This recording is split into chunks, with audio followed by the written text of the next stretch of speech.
ಅಚಿಂತ್ಯ ವ್ಯಕ್ತರೂಪಾಯ ನಿರ್ಗುಣಾಯ ಗುಣಾತ್ಮನೇ ಸಮಸ್ತ ಜಗದಾಧಾರ ಮೂರ್ತಯೇ ಬ್ರಹ್ಮಣೇ ನಮಃ. ಓಂ ಶಾಂತಿ ಶಾಂತಿ ಶಾಂತಿ. ನಾವು ಗುರುಗೀತೆ ಬಗ್ಗೆ ವಿಚಾರ ಮಾಡ್ತಿದ್ವಿ.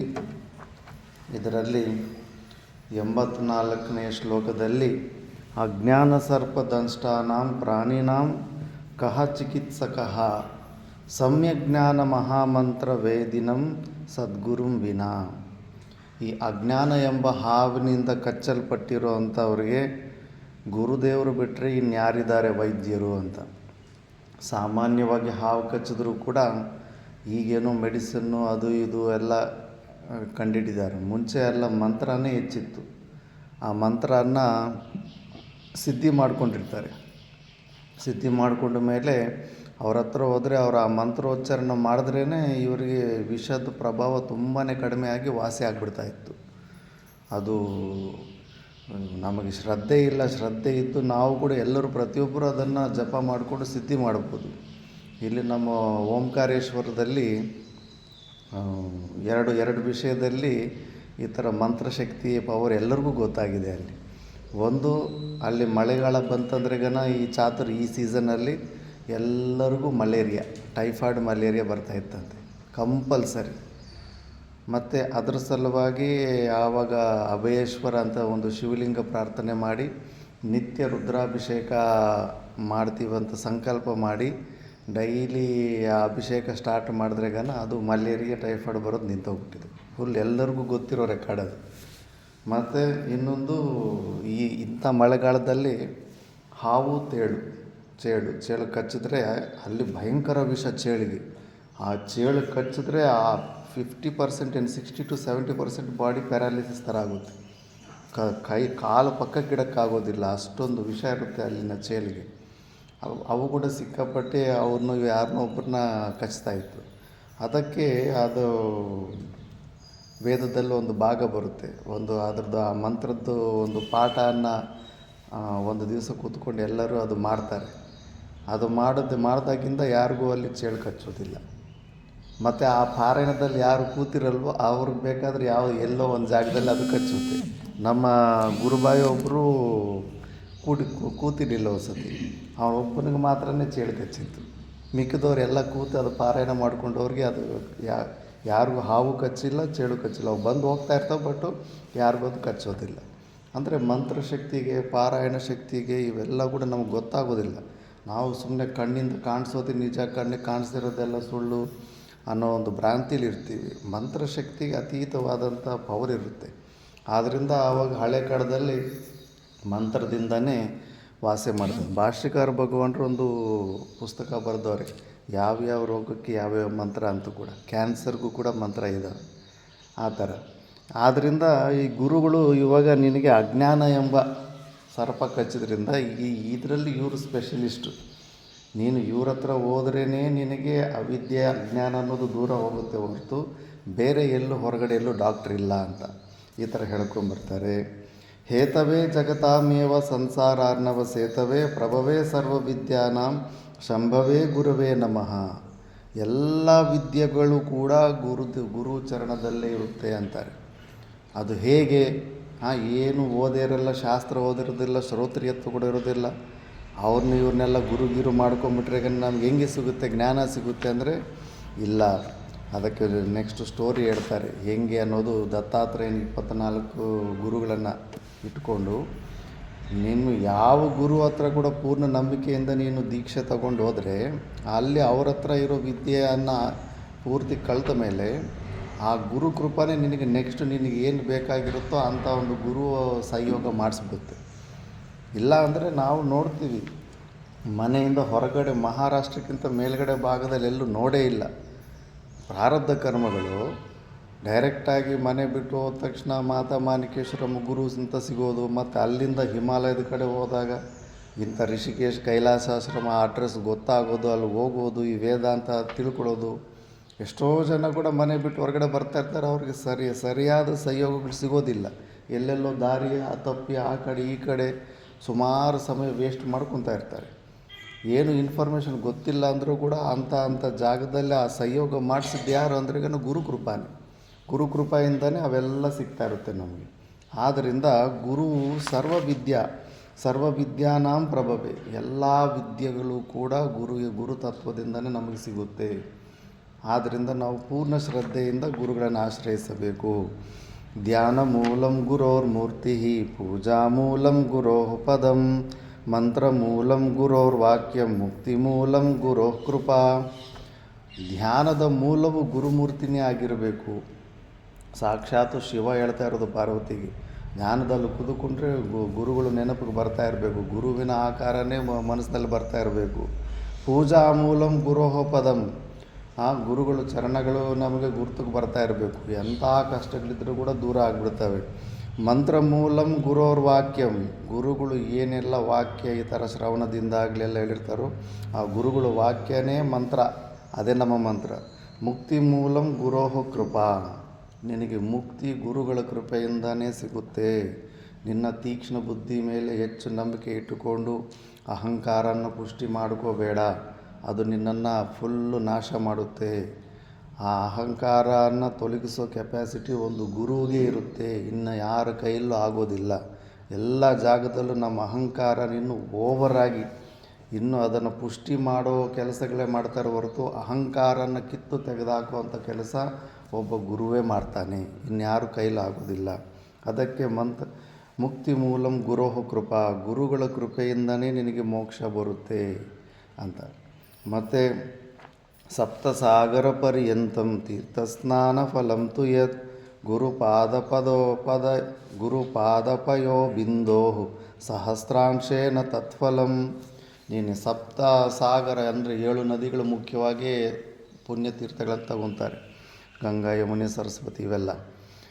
ಆ ಎಲ್ಲ ತೀರ್ಥ ಸ್ನಾನ ಫಲಗಳು ಕೂಡ ಒಂದು ಸಮುದ್ರ ಸ್ನಾನ ಮಾಡಿದ್ರೆ ಹೇಗೆ ಸಿಗುತ್ತೋ ಆ ಸಮುದ್ರಕ್ಕಿಂತ ಅವಕ್ಕಿಂತ ಕೂಡ ಗುರುಪಾದ ಪಯೋಹೋ ಬಿಂದೋಹೋ, ಒಂದು ಗುರು ಚರಣಗಳಿಂದ ಬಂದಿರೋಂಥ ಒಂದು ಬಿಂದು ಕೂಡ ಅದು ಸಮಾನವಾಗಿರೋದಿಲ್ಲ. ಸಹಸ್ರಾಂಶೇನ ತತ್ಫಲಂ, ಗುರುಗಳಿಗೆ ಅಷ್ಟೊಂದು ಸಾಮರ್ಥ್ಯ ಇರುತ್ತೆ. ಅದಕ್ಕೆ ಪುಣ್ಯಾರ್ಜನೆ ಸಲುವಾಗಿ ಮುಂಚೆ ನೀನೇನೋ ಸಾಧನೆಗಳು ಪೂಜೆಗಳು ಅಲ್ಲಿ ಇಲ್ಲಿ ಏನೇನೋ ಇಟ್ಕೊಂಡಿದ್ದೆ, ಒಂದು ಸತಿ ಗುರುದೇವರು ಸಿಕ್ಕಿದ ಮೇಲೆ ಮತ್ತೆ ಇನ್ನೊಂದು ಬೇರೆ ಆಪ್ಷನ್ ನೀನು ಆ ಕಡೆ ಈ ಕಡೆ ಹೋಗಬಾರ್ದು. ಗುರು ಭಕ್ತಿಯಲ್ಲೇ ನಿನಗೆ ಎಲ್ಲವೂ ಸಿಗುತ್ತೆ, ನಿನ್ನ ಶ್ರದ್ಧೆ ಇರಬೇಕಷ್ಟೇ.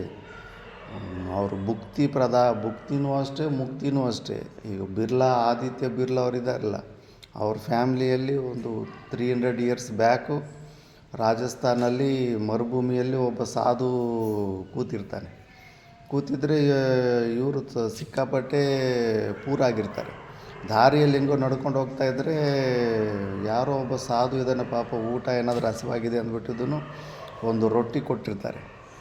ಆ ರೊಟ್ಟಿ ಕೊಟ್ಟಿದ್ರೆ ಅವ್ರಿಗೆ ಆಶೀರ್ವಾದ ರೂಪದಲ್ಲಿ ಅಲ್ಲಿಂದ ಒಂದು ಸ್ವಲ್ಪ ಮರಳು ತಗೊಂಡು ಅವ್ರಿಗೆ ಕೊಟ್ಟಿರ್ತಾನೆ, ಹೋಗು ನಿನಗೇನು ಬೇಕು ಎಲ್ಲ ಸಿಗುತ್ತೆ ಅಂತ. ಆ ಮರಳು ಇಟ್ಕೊಂಡು ಮತ್ತೆ ಹೋದ ಮೇಲೆ ಅವರು ಆ ಮಟ್ಟಕ್ಕೆ ಅಷ್ಟು ದೊಡ್ಡ ರಿಚ್ ಪರ್ಸನ್ಸ್ ಆಗಿ ಈಗಲೂ ಕೂಡ ಅವ್ರ ಮನೆಯಲ್ಲಿ ಆ ಮರಳಿದೆ, ಈಗಲೂ ಕೂಡ ಅದನ್ನು ಹಂಗೆ ಇಟ್ಕೊಂಡಿದ್ದಾರೆ. ಅಂದರೆ ಗುರುಗಳಿಗೆ ಇಂಥದ್ದು ಕೊಡಿಸೋದಕ್ಕಾಗೋದಿಲ್ಲ ಅನ್ನೋದೇನಿಲ್ಲ. ಈ ಪ್ರಪಂಚದಲ್ಲಿ ಏನೆಲ್ಲ ಇರುತ್ತೋ ಎಲ್ಲವನ್ನೂ ಕೂಡ ಆ ಗುರುಗಳಿಗೆ ಕೊಡಿಸೋವಂಥ ಸಾಮರ್ಥ್ಯ ಇರುತ್ತೆ. ಆದ್ದರಿಂದ ಗುರುಗಳು ಸಿಕ್ಕಿದ ಮೇಲೆ ಬೇರೆ ಆಲಂಬನೆ ಇಟ್ಕೋಬೇಕಾದಂಥ ಅವಶ್ಯಕತೆ ಇಲ್ಲ ಪುಣ್ಯಾರ್ಜನೆಗೆ. ಭುಕ್ತಿ ಅಂದರೆ ಈ ಶರೀರಕ್ಕೆ ಸಂಬಂಧಪಟ್ಟಂಥ ಲೌಕಿಕ ಸವಲತ್ತುಗಳೆಲ್ಲ ಅದು ಕೂಡ ಬೇಕಾಗಿರುತ್ತಲ್ಲ. ಮರೀ ಸಿಕ್ಕಾಪಟ್ಟಿಗೆ ಕಷ್ಟಗಳು ಇದ್ರಾಗ ಮತ್ತೆ ಅವನು ಜ್ಞಾನದ ಕಡೆ ಬರೋದೇ ಇಲ್ಲ. ಸ್ಟಾರ್ಟಿಂಗಲ್ಲಿ ಒಂದು ಸ್ವಲ್ಪ ಅವನು ಲೌಕಿಕವಾದಂಥ ವ್ಯವಸ್ಥೆ ಸ್ವಲ್ಪ ಒಂದು ಆ್ಯಾವ್ರೇಜ್ ರೇಂಜಿಗೆ ಬಂದ ಮೇಲೆ ಸ್ವಲ್ಪ 4 ಜ್ಞಾನದ ಮಾತು ಒಳಗಡೆ ಹೋಗುತ್ತೆ. ವಿಪರೀತವಾಗಿ ಕಷ್ಟಗಳಲ್ಲಿ ಡಿಪ್ರೆಷನಲ್ಲಿ ಇದ್ರಾಗ ಈ ಜ್ಞಾನದ ಮಾತು ಹೋಗೋದಿಲ್ಲ. ಅದಕ್ಕೆ ಗುರುಗಳು ಅವರಿಗೆ ಅದನ್ನು ಕೂಡ ನೋಡ್ಕೊತಾ ಇರ್ತಾರೆ. ಎಲ್ಲ ಪೆಂಡಿಂಗ್ ಫೈಲ್ಸ್ ಥರ ಇರುತ್ತೆ. ಯಾರಿಗೋ ಮಕ್ಕಳಿಗೆ ಮದುವೆ ಆಗಿರಲ್ಲ, ಉದ್ಯೋಗ ಸಿಕ್ಕಿರಲ್ಲ, ವ್ಯಾಪಾರ ಫೇಲ್ಯೂರ್ ಆಗಿರುತ್ತೆ. ಇಂಥವು ಕೂಡ ಚಮತ್ಕಾರಗಳು ಫುಲ್ಲು ರಿವರ್ಸ್ ಆಗಿಬಿಟ್ಟಿರ್ತವೆ. ಆದ್ದರಿಂದ ಗುರುಗಳು ಎರಡನ್ನೂ ಕೂಡ ಕೊಡೋವಂಥ ಸಾಮರ್ಥ್ಯ ಇರುತ್ತೆ. ಮತ್ತು ನಾವು ಬೇರೆ ಪೂಜಾ ತೀರ್ಥಾಟನೆ ಪುಣ್ಯ ಕಾರ್ಯಗಳು ಏನಕ್ಕೆ ಮಾಡ್ತೀವಿ? ಇಂಥ ಇದ್ದರೆ ಇಲ್ಲ ಲೌಕಿಕ ಲಾಭಗಳು, ಇಲ್ಲವಾದರೆ ಅಲೌಕಿಕವಾದಂಥ ಅಂತಃಕರಣ ಶುದ್ಧಿ, ಇವೆರಡೇ ಇಟ್ಕೊಂಡು ನಾವು ಮಾಡ್ತಾಯಿರ್ತೀವಿ. ಅವೆರಡೂ ಕೂಡ ಗುರುನೇ ಕೊಡ್ತಾನೆ. ಗುರುನ ಬಿಟ್ಟು ನೀವು ಹೊರಗಡೆ ಬೇರೆ ಆಲಂಬನೆ ಇಟ್ಕೋಬೇಕಾದಂಥ ಅವಶ್ಯಕತೆ ಇಲ್ಲ ಅಂತ. ಮತ್ತು ಶಿವೇರುಷ್ಟೇ ಗುರುಸ್ತ್ರಾತ ಗುರೌರುಷ್ಟೇ ನ ಕಶ್ಚನ ಲಬ್ಧ್ವಾ ಕುಲಗುರುಂ ಸಮ್ಯಕ್ ಗುರುಮೇವ ಸಮಾಶ್ರಯೇ. ಶಿವೇರುಷ್ಟೇ ಗುರುಸ್ತ್ರಾತ, ಶಿವನು ದೇವರು ಕೋಪ ಪಟ್ಟರು ಕೂಡ ಗುರು ನಿನ್ನನ್ನು ಕಾಪಾಡಿಬಿಡ್ತಾನೆ. ಆದರೆ ಗುರು ಕೋಪ ಮಾಡಿಕೊಂಡ್ರೆ ಮಾತ್ರ ದೇವರು ಕೂಡ ನಿನ್ನನ್ನು ರಕ್ಷಣೆ ಮಾಡೋದಕ್ಕಾಗೋದಿಲ್ಲ ಅಂದ್ಬಿಟ್ಟು ಈ ವಿಷಯನ ತಿಳ್ಕೋಬೇಕು. ಗುರುದೇವರು ಅಷ್ಟೊಂದು ಇಂಪಾರ್ಟೆಂಟು. ನಾವು ಊಹಿಸ್ಕೊಂಡಿರೋಂಥ ಸೃಷ್ಟಿಕರ್ತನಾದಂಥ ಪರಮಾತ್ಮನಿಗಿಂತ ಕೂಡ ತುಂಬ ದೊಡ್ಡ ಪದವಿ ಗುರು ಪದವಿ ಅನ್ನೋದು ನಾವು ತಿಳ್ಕೋಬೇಕು. ಸಾಕ್ಷಾತ್ ಶಿವನೇ ಹೇಳ್ತಿದ್ದಾನಲ್ಲ, ನಿನ್ನ ಪರ್ಸ್ನಲ್ ಒಪಿನಿಯನ್ ಅಲ್ಲವಲ್ಲ ಇದು. ಆ ಗುರುತತ್ವದ ಬಗ್ಗೆ ಸಾಕ್ಷಾತ್ ತ್ರಿಮೂರ್ತಿಗಳಲ್ಲಿ ಒಬ್ಬನಾದ ಶಿವನೇ ಪಾರ್ವತಿಗೆ ಹೇಳ್ತಾ ಇದ್ದಾರೆ. ಮತ್ತು ಆ ಮಾತು ಮೇಲೆ ನಮಗೆ ನಂಬಿಕೆ ಬರಲಿಲ್ಲ ಅಂದರೆ ಹೆಂಗೆ? ನಮಗೆ ಅಷ್ಟೊಂದು ಪೂರ್ಣ ಶ್ರದ್ಧೆ ಬರಬೇಕು. ಗುರುದೇವರಂದರೆ ಕೈ ಕಾಲಿರುವಂಥ ಶರೀರ ಅಲ್ಲ, ಒಳಗಡೆ ಇರುವಂಥ ಗುರುತತ್ವ ಅದು.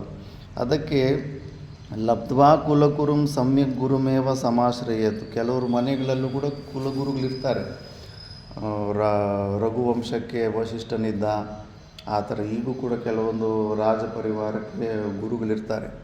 ಆ ಪರಂಪರೆಯಲ್ಲಿ ಯಾವ ಗುರುಗಳು ಬರ್ತಾಯಿದ್ರು ಕೂಡ ಮತ್ತು ಆ ಗುರುಗಳಿಂದ ಮತ್ತೆ ನೆಕ್ಸ್ಟ್ ಜನ್ರೇಷನ್ ಅವರು ಮಂತ್ರೋಪದೇಶ ತಗೊಂಡು ಆ ಗುರುಭಾವನ ಹಂಗೆ ಕಾಪಾಡ್ಕೊತ ಬರಬೇಕು. ಇಲ್ಲಿ ಈ ಮಠದಿಂದ ಕೆಲವರೊಂದು ಫ್ಯಾಮಿಲೀಸು ಮಂತ್ರದೀಕ್ಷೆ ತಗೊಂಡಿದ್ದಾರೆ. ತಂದೆ ತಾಯಿಯರು ತಗೊಂಡಿದ್ದಾರೆ, ಅವ್ರ ಮಕ್ಕಳು ತಗೊಂಡಿಲ್ಲ. ಕನೆಕ್ಷನ್ ಕಟ್ ಆಗಿಬಿಟ್ಟಿದೆ. ಶಾಸ್ತ್ರದಲ್ಲಿ ಬರುತ್ತೆ, ಯಾರಾದರೂ ಮನೆಯಲ್ಲಿ ಗುರು ಪರಂಪರೆಯಿಂದ ಮಂತ್ರೋಪದೇಶ ತಗೊಂಡ ಮೇಲೆ ಮಕ್ಕಳಲ್ಲಿ ಯಾರಾದರೂ ಒಬ್ಬರು, 4 ಜನ ಗಂಡು ಮಕ್ಕಳಿದ್ರೆ ಯಾರೋ ಒಬ್ಬರು ಮಂತ್ರೋಪದೇಶ ತಗೊಳ್ಳಿಲ್ಲ ಅಂದರೆ ಪಿತೃದೇವತೆಗಳಿಗೆ ಕೋಪ ಬರುತ್ತೆ. ನಾವು ಒಂದು ಪುಣ್ಯಾರ್ಜನೆ ಸಲುವಾಗಿ ನಮ್ಮೆಲ್ಲರ ಪಿತೃದೇವತೆಗಳ ಉದ್ಧಾರಕ್ಕಾಗಿ ಒಂದು ಪ್ಲ್ಯಾಟ್ಫಾರ್ಮು, ಒಂದು ದಾರಿಯನ್ನು ನಾವು ಹಾಕಿಕೊಟ್ಟು ಬಂದಿದ್ವಿ. ಇವರು ಆ ಪರಂಪರೆಯನ್ನು, ಆ ಪುಣ್ಯಾರ್ಜನೆಯ ದಾರಿಯನ್ನೇ ಇವರು ಮುಚ್ಚಿಬಿಟ್ರೆ ಅಂದ್ಬಿಟ್ಟಿದ್ದು ಅವ್ರಿಗೆ ಕೋಪ ಬರುತ್ತೆ. ಕೋಪ ಬಂದರೆ ಅವ್ರಿಗೆ ಶಾಪ ಕೊಡೋ ಸಾಮರ್ಥ್ಯ ಬರುತ್ತೆ. ಪಿತೃದೇವತೆಗಳಿಗೆ ವರನೂ ಕೊಡ್ತಾರೆ, ಶಾಪ ಕೊಡೋ ಸಾಮರ್ಥ್ಯನೂ ಇರುತ್ತೆ. ಆವಾಗ ಅವರು ಕೋಪಗೊಂಡಾಗ ನಿಮ್ಮ ಮಕ್ಕಳಿಗೆ ಮದುವೆ ಯಾವುದೇ ಕೆಲಸ ಹೋದಾಗ ಎಲ್ಲದರಲ್ಲೂ ಅಡಚಣೆ ಬರ್ತಾಯಿರುತ್ತೆ. ಸಂಬಂಧಗಳು ಸೆಟ್ ಆಗಲ್ಲ, ಮದುವೆ ಆದರೆ ಮಕ್ಕಳಾಗಲ್ಲ, ಉದ್ಯೋಗ ಸಿಗೋದಿಲ್ಲ, ಎಲ್ಲ ಪ್ರಕಾರದಾದಂಥ ತೊಂದರೆಗಳು ಆಗ್ತಾಯಿರ್ತದೆ. ಮುಖ್ಯವಾಗಿ ಅವರು ಪೇರೆಂಟಲ್ ಪ್ರಾಪರ್ಟಿನ ನೀವು ಬಳಸ್ಕೋಬೇಕು ಅಂತ ಇದು ಮಾಡಿದಾಗ ಇನ್ನೂ ಹೆಚ್ಚು ವಿಘ್ನಗಳು ಹೆಚ್ಚಾಗ್ತಾ ಇರ್ತದೆ. ಯಾಕಂದರೆ ಅವರು ಸಂತುಷ್ಟಿ ಆಗಿಲ್ಲ. ಆದ್ದರಿಂದ ಯಾರೋ ಒಬ್ಬರು ಮತ್ತೆ ಆ ಪರಂಪರೆಯನ್ನು ಲೈನಲ್ಲಿ ಇಡೋದಕ್ಕೆ ಒಬ್ಬರು ಮಂತ್ರೋಪದೇಶ ತಗೊಳ್ಳೇಬೇಕಾಗುತ್ತೆ. ಆದ್ದರಿಂದ ಅಂಥ ಕುಲಗುರುಗಳಿದ್ದರೆ ಅಲ್ಲಿಂದನೇ ನೀನು ಮಂತ್ರೋಪದೇಶ ತಗೋಬೇಕು ಅಂದ್ಬಿಟ್ಟು. ಮತ್ತು ನಮ್ಮ ಕುಲಗುರು ಅದರ ಶ್ರೋತ್ರಿಯತ್ವ ಇಲ್ಲ, ಸುಮ್ಮನೆ ಇಲ್ಲಿ ತಗೊಂಬಿಟ್ರೆ ಮತ್ತು ಈ ಗುರುನ ಬಿಟ್ಟು ಬೇರೆ ಗುರು ಹತ್ರ ಹೋಗಬೇಕಲ್ಲ, ಮತ್ತು ಅದೇನಾದರೂ ದೋಷ ಬರುತ್ತಂದರೆ ಏನೂ ದೋಷ ಬರೋದಿಲ್ಲ.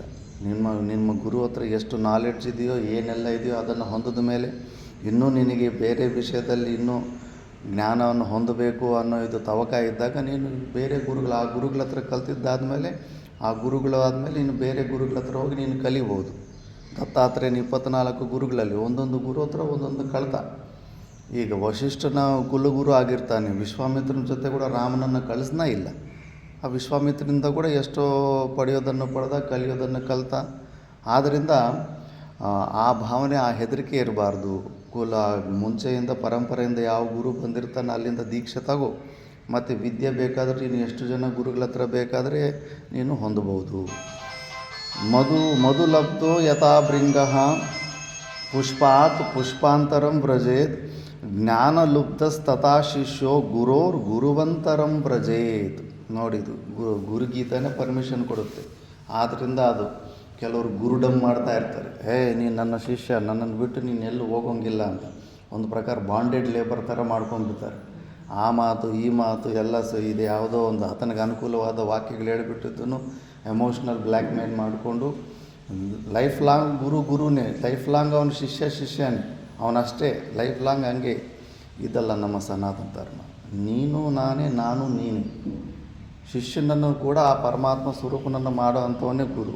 ಅದು ಬಿಟ್ಟುಬಿಟ್ಟು ಆ ಗುರುಡಮ್ಮಲ್ಲಿ ಎಷ್ಟೋ ಜನ ಎಕ್ಸ್ಪ್ಲಾಯ್ಟ್ ಮಾಡ್ತಾ ಇರ್ತಾರೆ. ಗುರುಗೀತೆ ಹೇಳ್ತಾ ಇದೆ, ಮಧುಲಬ್ಧ ಯಥಾಭೃಂಗ.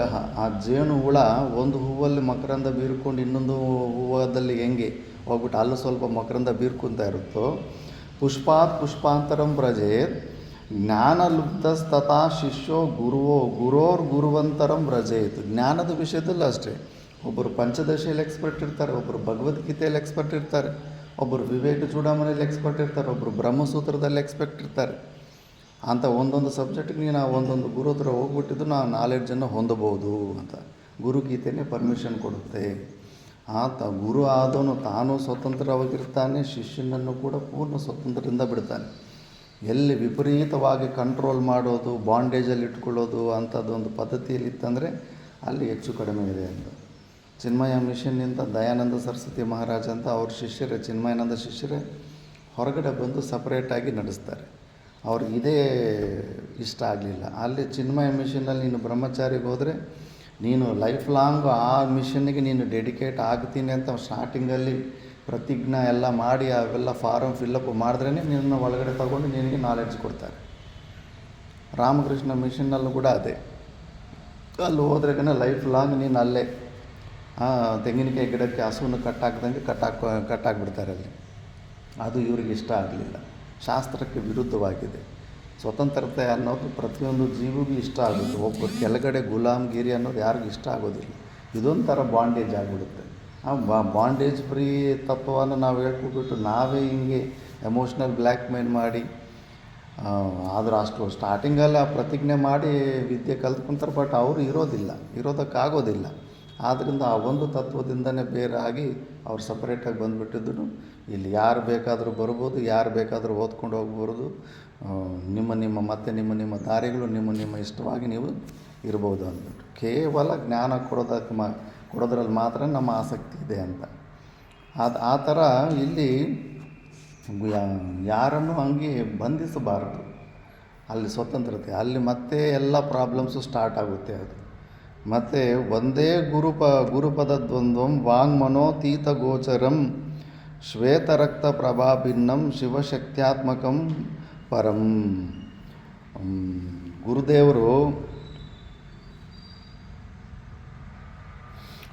ಗುರುದೇವರಲ್ಲಿ ಗುರುಪದ ದ್ವಂದ್ವ ಅಂದರೆ ಇಲ್ಲಿ ಶಿವ ಮತ್ತು ಶಕ್ತಿ, ನಿರ್ಗುಣ ನಿರಾಕಾರ ಸ್ವರೂಪ ಮತ್ತು ಮಾಯ, ಇವೆರಡು ಕಲ್ತ್ರೇನೆ ಮಾಯಾ ವಿಶಿಷ್ಟ ಚೈತನ್ಯ ಅಂತಾರೆ. ನಾವು ನಮ್ಮ ಮನಸ್ಸಿನಲ್ಲಿ ಈ ಸೃಷ್ಟಿ ಕರ್ತಾ ರೂಪದಲ್ಲಿ ಏನೆಲ್ಲ ನಾವು ಊಹಿಸಿಕೊಂಡಿರ್ತೀವೋ ಅದು ಮಾಯಾ ವಿಶಿಷ್ಟ ಚೈತನ್ಯ. ಅರ್ಧನಾರೀಶ್ವರನ ಫೋಟೋ ನೋಡಿದ್ರೆ ಅರ್ಧ ಶಿವ ಅರ್ಧ ಪಾರ್ವತಿ ದೇವಿ ಇರ್ತಾರೆ. ಅಂದರೆ ಕೇವಲ ಶಿವ ಕೂಡ ನಿರ್ಗುಣ ನಿರಾಕಾರ ಪರಮಾತ್ಮನೂ ಸೃಷ್ಟಿ ಮಾಡೋದಕ್ಕಾಗಲ್ಲ, ಕೇವಲ ಮಾಯೆ ಕೂಡ ಸೃಷ್ಟಿ ಮಾಡೋದಕ್ಕಾಗೋದಿಲ್ಲ. ಸ್ವತಂತ್ರ ಕರ್ತ ಅಲ್ಲ ಮಾಯಾ ವಿಶಿಷ್ಟ ಚೈತನ್ಯನೇ ಈ ಒಂದು ಸೃಷ್ಟಿಗೆ ಕಾರಣ ಆಗುತ್ತೆ. ಆ ಮಾಯಾ ವಿಶಿಷ್ಟ ಚೈತನ್ಯ ಇರುತ್ತಲ್ಲ, ಆ ಶಕ್ತಿಗೆ ನಾವು ತಲೆ ಬಗ್ಗಬೇಕು. ಸುಮಾರು ಜನ ವೇದಾಂತ ಓದೋವರು ಈ ಇಲ್ಲಿ ಸ್ಲೈಟ್ ಮಿಸ್ಟೇಕ್ ಮಾಡ್ತಾ ಇರ್ತಾರೆ. ಭಾಷ್ಯಕಾರ ಭಗವಾನರು ಕೂಡ ಅಷ್ಟೇ, ಖಂಡನೆ ಯಾವ ರೇಂಜಿಗೆ ಮಾಡಿಬಿಟ್ಟಿರ್ತಾರೆ ಅಂದರೆ ಮಾಯೆ ಖಂಡನ. ಒಂದು ದಿವಸ ಶಕ್ತಿ ಊಟ ಕೂಡ ಸಿಗದಿರ ಮಾಡಿಬಿಟ್ಟಿರುತ್ತೆ ಶಂಕರಾಚಾರ್ಯರು ಕಾಶಿನಲ್ಲಿ. ಆವಾಗ ಅವರು ಸ್ವಲ್ಪ ರಿಯಲೈಸ್ ಆಗಿಬಿಟ್ಟು ಓಹೋ ನಾನು ಈ ಶರೀರ ತಾದಾತ್ಮ್ಯ ಅವಿದ್ಯ ಲೇಷ ಕರ್ತೃತ್ವದ ಭಾವಗಳೆಲ್ಲ ಇಟ್ಕೊಂಡು ಅದನ್ನು ಆ ಶಕ್ತಿಯನ್ನೇ ನಾನು ನಿರಾಕರಣೆ ಮಾಡಿದ್ದೀನಲ್ಲ ಅಂದ್ಬಿಟ್ಟಿದ್ದು. ಮತ್ತು ಆ ಮಾಯಾ ವಿಶಿಷ್ಟ ಚೈತನ್ಯ ರೂಪದ ಶಕ್ತಿಯನ್ನು ಸ್ತುತಿ ಮಾಡೋಕ್ಕೆ ಅನ್ನಪೂರ್ಣ ಸ್ತೋತ್ರದಿಂದನೇ ಸ್ತುತಿ ಮಾಡ್ತಾರೆ. ಆ ಮಾಯೆ ನಗುತ್ತಂತೆ, ನೋಡು ನನ್ನಿಂದ ಈ ಪಂಚಮಹಾಭೂತಗಳು ಹುಟ್ಟಿದಾವೆ, ಪಂಚಮಹಾಭೂತಗಳಿಂದ ಈ ಎಲ್ಲ ಶರೀರದಲ್ಲಿರುವಂಥ ಒಂದೊಂದು ವಾಗಿ ಇಂದ್ರಿಯ ಅದು ಎಲ್ಲವೂ ಕೂಡ ನನ್ನ ಮರಿಮೊಮ್ಮಕ್ಕಳಿದ್ದಂಗೆ. ನನ್ನಿಂದ ಹುಟ್ಟಿರೋಂಥ ಈ ವಾಗಿ ಇಂದ್ರಿಯದಿಂದ ನಾನೇ ಇಲ್ಲ ಅಂತ ಹುಚ್ಚರು ಹೆಂಗಿದು ಮಾಡ್ತಾರೆ ಅಂದ್ಬಿಟ್ಟು ಅದಕ್ಕೆ ನಗುತ್ತಂತೆ ಮಾಯೆ. ಅದು ನಾವು ಅರ್ಥ ಮಾಡ್ಕೋಬೇಕು. ನೀನು ಎಲ್ಲಿ ನಿಂತು ಏನು ಯಾವುದನ್ನು ಖಂಡನೆ ಮಾಡ್ತಾ ಇದೆಯಾ ಅಂತ. ಮಮ್ಮ ಮುಖೇ ಜಿಹ್ವಾ ನಾಸ್ತಿ, ನನ್ನ ಮುಖದಲ್ಲಿ ನಾಲಿಗೆನೇ ಇಲ್ಲ ಅಂದರೆ ಏನದು? ನೀನು ನಾಲಿಗೆ ಇಲ್ಲ ಅಂದರೆ ನೀನು ಮಾತಾಡೋಕ್ಕಾದ್ರೂ ಹೆಂಗಾಗುತ್ತೆ? ಅದೇ ಥರ ನಾನು ಮಾಯಾ ಅನ್ನೋ ತಿರಸ್ಕಾರ ಮಾಡ್ತಾ ಇದ್ದೀನಿ ಅಂತ ನೀನು ಎಲ್ಲಿ ವಾಗಿ ಇಂದ್ರಿಯ? ನೀನು ತಿರಸ್ಕಾರ ಮಾಡ್ತಾ ಇರೋಂಥ ವಾಗೀಂದ್ರಿಯ, ನೀನು ಯೋಚನೆ ಮಾಡ್ತಾ ಇರೋಂಥ ಬುದ್ಧಿ, ಅದು ಕೂಡ ಆ ಮಾಯಾ ವಿಶಿಷ್ಟ ಚೈತನ್ಯ. ಇನ್ನು ಏನು ತಿರಸ್ಕಾರ ಮಾಡ್ತಾಯಿದ್ದೆ? ನೀನು ಚಕ್ರದ ಒಳಗಡೆ ಕೂತ್ಕೊಂಡ್ಬಿಟ್ಟಿದೆಯಾ. ನೀನು ಚಕ್ರ ತಿರುಗಿಸೋನಲ್ಲ, ಚಕ್ರದ ಒಳಗಡೆ ಕೂತ್ಕೊಂಡು ತಿರುಗ್ತಾ ಇದ್ದೀನಿ. ಆ ಮಾಯಕ್ಕೆ ತಿರುಗಿಸ್ತಾ ಇದ್ದರೆ ನೀನು ಗರ್ರ ಅಂತ ತಿರುಗ್ತಾ ಇದೆಯಾ. ನೀನು ಯಾವ ಸ್ಟೇಟಲ್ಲಿದೆಯೋ ಅದನ್ನು ನೀನು ನೋಡ್ಕೊ. ನಿರ್ಗುಣ ನಿರಾಕಾರ ಸ್ವರೂಪ ಅಲ್ಲಿ ಹೋದಾಗ ಆವಾಗ ನೀನು ಮೌನ ಆಗಿಬಿಡ್ತೀಯ ಅಷ್ಟೇ. ಆವಾಗಲೂ ಕೂಡ ಇದನ್ನು ಖಂಡನೆ ಮಾಡೋದಕ್ಕಾಗೋದಿಲ್ಲ. ಇದು ಸತ್ತು ಅಲ್ಲ, ಇದು ಅಸತ್ತಲ್ಲ, ಎರಡಕ್ಕೂ ಭಿನ್ನವಾದಂಥ ಶಕ್ತಿ ಅಂತ. ಆ ಶಕ್ತಿಗೆ ನಮ್ಮ ಸನಾತನ ಧರ್ಮ ಹೇಳ್ಕೊಡೋದು ಅದೇ. ನಿನ್ನ ಈಗೋ ಏನಿದೆಯೋ ಅದು ಮೂಲ ಶಕ್ತಿಯಲ್ಲಿ ನೀನು ಅದನ್ನು ಮರ್ಜ್ ಮಾಡ್ಕೊ, ಸರೆಂಡರ್ ಆಗು. ಆ ಶಕ್ತಿಗೆ ನೀನು ಸರೆಂಡರ್ ಆಗು, ಬೇಗ ಈಗೋ ನೀನು ಡೈಲ್ಯೂಟ್ ಆಗುತ್ತೆ. ಅದ್ರ ಜೊತೆ ನಿನ್ನ ಕೈಲಿ ಯುದ್ಧ ಮಾಡೋಕ್ಕಾಗಲ್ಲ, ಸೋತೋಗ್ತೀಯ ನೀನು. ದೊಡ್ಡ ದೊಡ್ಡ ಮಹಾನುಭಾವರು ಸೋತೋಗಿದ್ದಾರೆ. ಪ್ರೇಮಾನಂದ ಪುರಿ, ಕೈಲಾಸಾಶ್ರಮದ 5ನೇ ಮಂಡಲೇಶ್ವರ ಅವರು 4-5 ಬ್ಯಾಚ್ ಬೃಹತ್ ಪ್ರಸ್ಥಾನತ್ರಯ ಪಾಠಗಳು ಹೇಳ್ಕೊಟ್ಟಿರ್ತಾರೆ ವಿದ್ಯಾರ್ಥಿಗಳಿಗೆ. ಅಂತಿಮ ಸಮಯದಲ್ಲೆಲ್ಲ ಇನ್ನೂ ಅಯ್ಯೋ ಧನ್ಯೋಹಂ ಧನ್ಯೋಹಂ ಕೃತಕೃತ್ಯೋಹಂ ಅನ್ನೋ ವೃತ್ತಿಗಳು ಬಂದಿಲ್ಲ, ಹೋಯ್ತಲ್ಲ ಜೀವನ ಹಾಳಾಗೋಯ್ತಲ್ಲ ಅಂತ. ಮತ್ತು ಏನು ಬೃಹತ್ ಪ್ರಸ್ಥಾನತ್ರಯ ಪಾಠ ಮಾಡಬೇಕಂದ್ರೆ ಇಂಟಲೆಕ್ಟ್ ಯಾವ ಲೆವೆಲ್ಗಿರುತ್ತದು. 5-6 ಜನ IAS ಆಫೀಸರ್ಗಿರುವಂಥ ಇಂಟಲೆಕ್ಟ್ ಇದ್ರೇ ಈ ಬೃಹತ್ ಪ್ರಸ್ಥಾನತ್ರಯ ಓದೋಕ್ಕಾಗುತ್ತೆ. ಅಷ್ಟು ಕಠಿಣವಾದಂಥದ್ದು. ಅಂಥ ಯುಕ್ತಿ ಪ್ರಧಾನವಾದಂಥ ಗ್ರಂಥಗಳು ಓದಿ ಕೂಡ ಅವ್ರಿಗೆ ಆ ತೃಪ್ತಿ ಸಿಕ್ಕಿಲ್ಲ. ಯಾಕಂದರೆ ಇನ್ನೂ ಈ ಅಹಂಕಾರದಲ್ಲಿ ಲಾಸ್ಟಲ್ಲಿ ಇನ್ನು ಹಿಮಾಲಯದ ಕಡೆ ಹೋಗ್ಬಿಡ್ತಾರೆ. ಇನ್ನು ಜೀವನ ವೇಸ್ಟ್ ಆಗೋಯ್ತು, ಇನ್ನೊಂದು ಜನ್ಮ ತೊಗೋಬೇಕು ಅಂದ್ಬಿಟ್ಟಿದ್ದೂ ಶರೀರ ಬಿಡೋಕ್ಕೆ ರೆಡಿ ಆಗಿಬಿಡ್ತಾರೆ. ಆ ವಶಿಷ್ಠ ಗುಫಾ ಆ ಏರಿಯಾದಲ್ಲಿ ಹೋಗ್ಬಿಟ್ಟಿದ್ದನು ಇನ್ನು ಆಹಾರ ಎಲ್ಲ ತಗೊಳ್ದಿರ ಇನ್ನು ಬಿಟ್ಬಿಡೋಣ ಶರೀರ ಅಂದ್ಬಿಟ್ಟು. ಅವರು ಸ್ಟಾರ್ಟಿಂಗಲ್ಲಿ ವಿದ್ಯಾರ್ಥಿ ದಶೆಯಲ್ಲಿ ಗಂಗಾದೇವಿಯನ್ನು ಉಪಾಸನೆ ಮಾಡಿರ್ತಾರೆ. ಗಂಗಾದೇವಿ ಅಂದರೆ ಅವ್ರಿಗೆ ತುಂಬ ಇಷ್ಟ. ಆ ಉಪಾಸನೆಯ ಫಲದಿಂದ ಗಂಗಾ ನದಿಗೆ ಕಾಷಾಯ ವಸ್ತ್ರ ತಗೊಂಬಂದು ಅವರ ಒಂದು ಮನಸ್ಸಿನ ಪ್ರೊಜೆಕ್ಷನ್ನೇ ಯಾವುದೇ ಆಗಲಿ, ಇಷ್ಟ ದೇವತೆ ದರ್ಶನ ಅವರ ಒಂದು ಮೈಂಡಿನಲ್ಲಿ ಎಷ್ಟು ಶಕ್ತಿಶಾಲಿಯಾಗಿ ಊಹಿಸಿಕೊಂಡಿರ್ತಾರೋ ಆ ಮಾಯಾ ವಿಶಿಷ್ಟ ಚೈತನ್ಯವನ್ನು ಅಷ್ಟೇ ಶಕ್ತಿಶಾಲಿಯಾಗಿ ಅದು ಹೊರಗಡೆ ಪ್ರೊಜೆಕ್ಟ್ ಆಗಿ ಅವರನ್ನು ಆ ಸ್ಥಿತಿಯಿಂದ ಮೇಲ್ಗಡೆ ಉದ್ಧಾರ ಮಾಡುವಷ್ಟು ಸಾಮರ್ಥ್ಯ ಇರುತ್ತೆ ಅದಕ್ಕೆ. ಆ ಗಂಗಾದೇವಿ ಬಂದು ಅದ್ವೈತ ಸಿದ್ಧಿ ಗ್ರಂಥಗಳಲ್ಲೇ ನೀನು ಆಲ್ರೆಡಿ ಮುಕ್ತನೇ ಆಗಿದೆಯಾ ಅಂದ್ಬಿಟ್ಟು ಯುಕ್ತಿ ಪ್ರಧಾನವಾಗಿ ನ್ಯಾಯಸೂತ್ರಗಳು, ಅದ್ವೈತ ಸಿದ್ಧಿಯ ಮಂತ್ರಗಳು, ಶ್ಲೋಕಗಳೆಲ್ಲ ಆಧಾರ ತಗೊಂಡು ಅಲ್ಲೇ ಆತನಿಗೆ ನೀನು ಆಲ್ರೆಡಿ ಮುಕ್ತನೇ ಆಗಿದೆಯಾ, ನೀನು ಮುಕ್ತನಾಗಿಲ್ಲ ಅನ್ನೋ ಭ್ರಾಂತಿಯಲ್ಲಿ ಇದೆಯಷ್ಟೇ, ಹಂಗೆ ಹಿಂಗೆ ಅಂತ ಮತ್ತೆ ಅಲ್ಲಿ ಎಡ್ದ ಮೇಲೆ ಆವಾಗ ಅವ್ರಿಗೆ ಸಮಾಧಿ ಸ್ಥಿತಿಯೆಲ್ಲ ಆಗಿದೆ ಅವರು. ಅದಾದ ಮೇಲೆ ಮತ್ತೆ ಸಾಧನಾ ಸದನು ಬಾಂಬೆನಲ್ಲಿ ಪ್ರೇಮ್ಪುರಿ ಆಶ್ರಮ ಮತ್ತು ಅವ್ರ ಶಿಷ್ಯ ಪರಂಪರೆ ಎಲ್ಲ ವಿರಕ್ತ ಮಹಾರಾಜು ಇವೆಲ್ಲ ಬಂದಿದ್ದು. ಮತ್ತು ಅಲ್ಲಿ ಯೋಚನೆ ಮಾಡಬೇಕು, ಆ ಅಹಂಕಾರನ ತೊಲಗಿಸ್ಕೊಳ್ಳೋದು ಅಷ್ಟು ಈಸಿ ಅಲ್ಲ ಅಂತ. ಅದೇ ರಾಮಕೃಷ್ಣ ಪರಮಹಂಸರು ನೋಡಿ 1.5 ದಿವಸದಲ್ಲಿ ನಾಕೌಟ್ ಮಾಡಿಬಿಟ್ಟವ್ರು.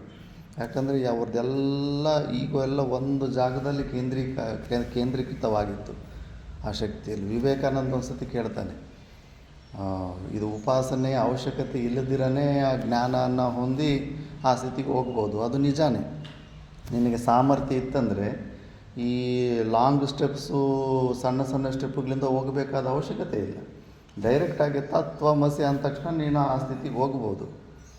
ಆದರೆ ಅಷ್ಟು ಉತ್ತಮ ಅಧಿಕಾರಿ ನೀನಾಗಿರಬೇಕು.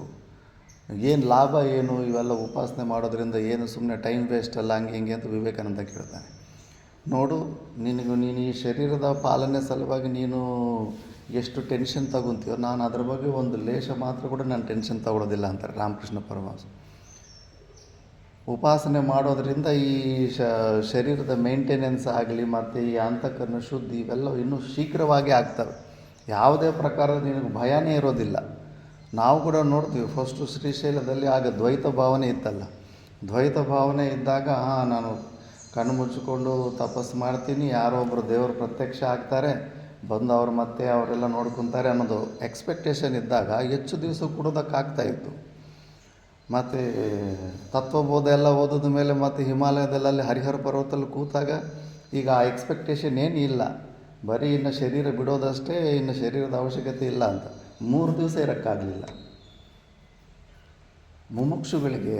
ಮತ್ತು ಅಲ್ಲಿ ನೋಡಿದ್ರೆ ಆ ಭಾವನೆಯಲ್ಲಿ ಹೆಚ್ಚು ದಿವಸ ಇರೋಕ್ಕಾಯ್ತಂದ್ರೆ ಒಂದು ಧೈರ್ಯ ಇರುತ್ತೆ ಉಪಾಸನೆ. ಯಾಕಂದರೆ ಇದು ಮಾಯಾ ವಿಶಿಷ್ಟ ಚೈತನ್ಯ, ಇದನ್ನು ನೀನು ಇಲ್ಲ ಅಂತ ಅದರಲ್ಲಿ ನಿಂತುಕೊಂಡು ಈ ಜೀವಭಾವದಲ್ಲಿ ನಿಂತುಕೊಂಡು ಅದನ್ನು ತಲ್ಲಿ ಹಾಕೋದಕ್ಕಾಗೋದಿಲ್ಲ. ಎನರ್ಜಿ ಸೈಂಟಿಸ್ಟ್ಗಳು ಒಪ್ಕೊತಾ ಇದ್ದಾರೆ, ಎನರ್ಜಿ ಅನ್ನೋದು ಒಂದು ಕಂಪಲ್ಸರಿ ಆಗಿದ್ದೇ ಇದೆ ಅಂದ್ಬಿಟ್ಟು.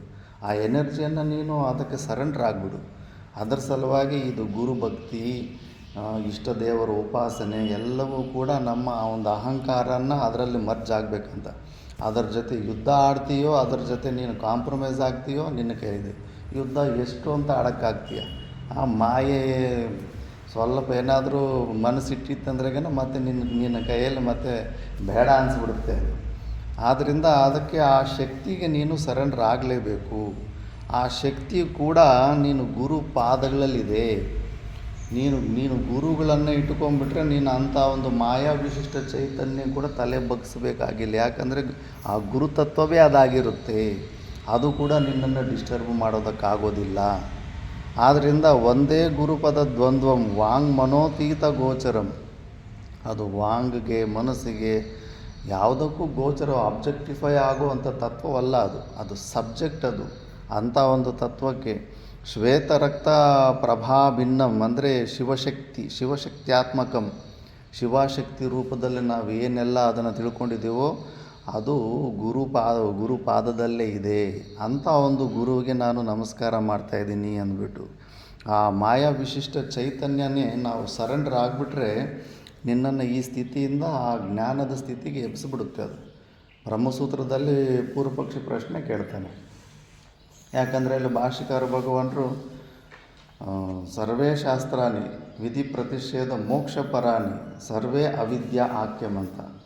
ಆ ಮೋಕ್ಷದ ಬಗ್ಗೆ ಹೇಳುವಂಥ ಶಾಸ್ತ್ರಗಳು, ವಿಧಿ ಪ್ರತಿಷೇಧ ಎಲ್ಲ ಭಾಗದ ವೇದದ ಎಲ್ಲ ಭಾಗದಲ್ಲಿರೋ ಶಾಸ್ತ್ರವೆಲ್ಲವೂ ಕೂಡ ಅವಿದ್ಯಾ ಫೀಲ್ಡಲ್ಲೇ ಆಪ್ರೇಟ್ ಮಾಡ್ತಾಯಿದೆ. ಅವಿದ್ಯಾ ಆಕ್ಯಂ ಇವೆಲ್ಲವೂ ಕೂಡ ಅವಿದ್ಯೆನೇ ಅಂತ. ಆವಾಗ ಪೂರ್ವಪಕ್ಷಿ ಪ್ರಶ್ನೆ ಕೇಳ್ತಾನೆ, ಮತ್ತು ಮಿಥ್ಯಾ ಇವೆಲ್ಲ ಅವಿದ್ಯಾ ಮೂಲದಿಂದನೇ ಆಪ್ರೇಟ್ ಆಗ್ತಿದ್ರೆ ಇದೆಲ್ಲ ಮಿಥ್ಯಾ. ಮತ್ತು ಈ ಮಿಥ್ಯಾ ಪ್ರಪಂಚದಿಂದ ಮಿಥ್ಯಾ ಒಂದು ವಸ್ತುಗಳಿಂದ ಸತ್ಯದ ಜ್ಞಾನ ಹೇಗಾಗುತ್ತೆ ಅಂತ ಪ್ರಶ್ನೆ ಕೇಳ್ತಾನೆ. ಆವಾಗ 2-3 ದೃಷ್ಟಾಂತ ಕೊಡ್ತಾನೆ. ಡ್ರೀಮ್ ಟೈಗರ್, ಸ್ವಪ್ನದಲ್ಲಿ ಎಲ್ಲವೂ ಮಿಥ್ಯಾನೇ. ಎಷ್ಟೋ ಜೀವಿಗಳೆಲ್ಲ ನೋಡ್ತಾ ಇರ್ತೀವಿ. ನಮ್ಮ ಸ್ವಪ್ನದಲ್ಲಿ ನಾವು ಕಾಣಿಸ್ಕೊಳ್ಳೋವಂಥ ಸಿಂಹ ಆಗಲಿ, ಭೂತ ಪ್ರೇತಗಳು ಅವೂ ಮಿಥ್ಯಾನೇ.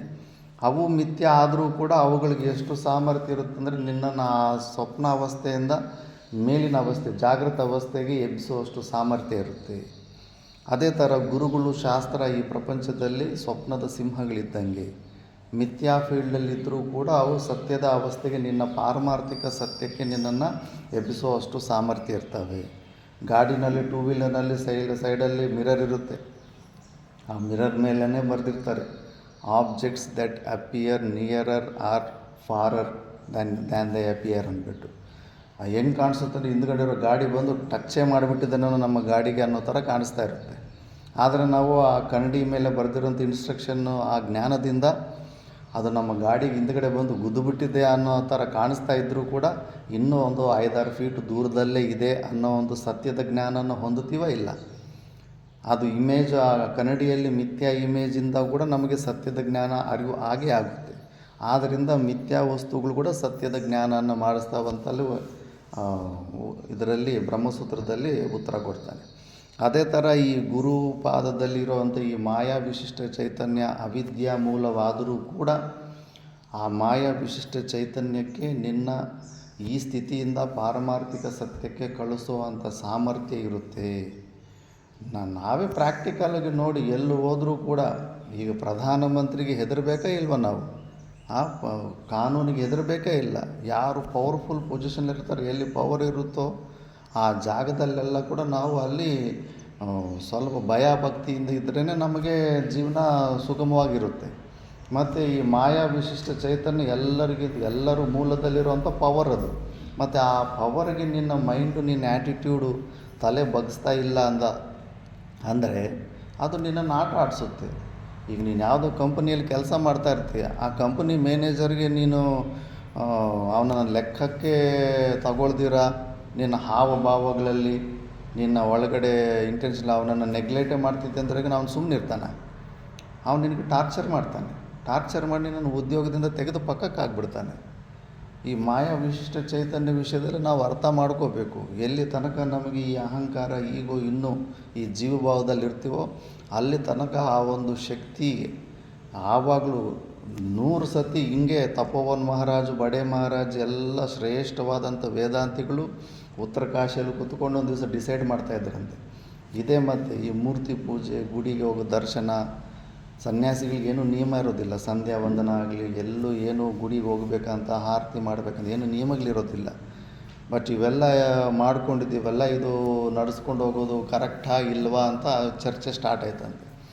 ಚರ್ಚೆ ಎಲ್ಲ ಆದಮೇಲೆ ಲಾಸ್ಟಲ್ಲಿ ಎಲ್ಲ ಅವರೇ ಎಲ್ಲಿ ತನಕ ನಮಗೆ ಜೀವಭಾವ ಇರುತ್ತೋ ಅಲ್ಲಿ ತನಕ ಕಮ್ ಸೆ ಕಮ್ 100 ಬಾರ್ ಪ್ರಣಾಮ ಕರ್ನಾ ಚಾಹಿಯೇ. ಅಂದರೆ ಈ ಮೂರ್ತಿಗಳು, ದೇವು, ಶಿವಲಿಂಗ ಏನೆಲ್ಲ ನಾವು ಮಾಡ್ಕೊಂಡಿರ್ತೀವೋ ಅವೆಲ್ಲ ನಮಗೆ ರಿಮೈಂಡರ್ಸು.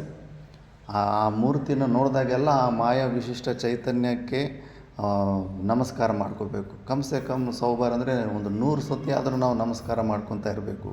ಇಲ್ಲ ಅಂದರೆ ಅಹಂಕಾರ ನಮ್ಮನ್ನು ಹಾಳು ಮಾಡಿಬಿಡುತ್ತೆ.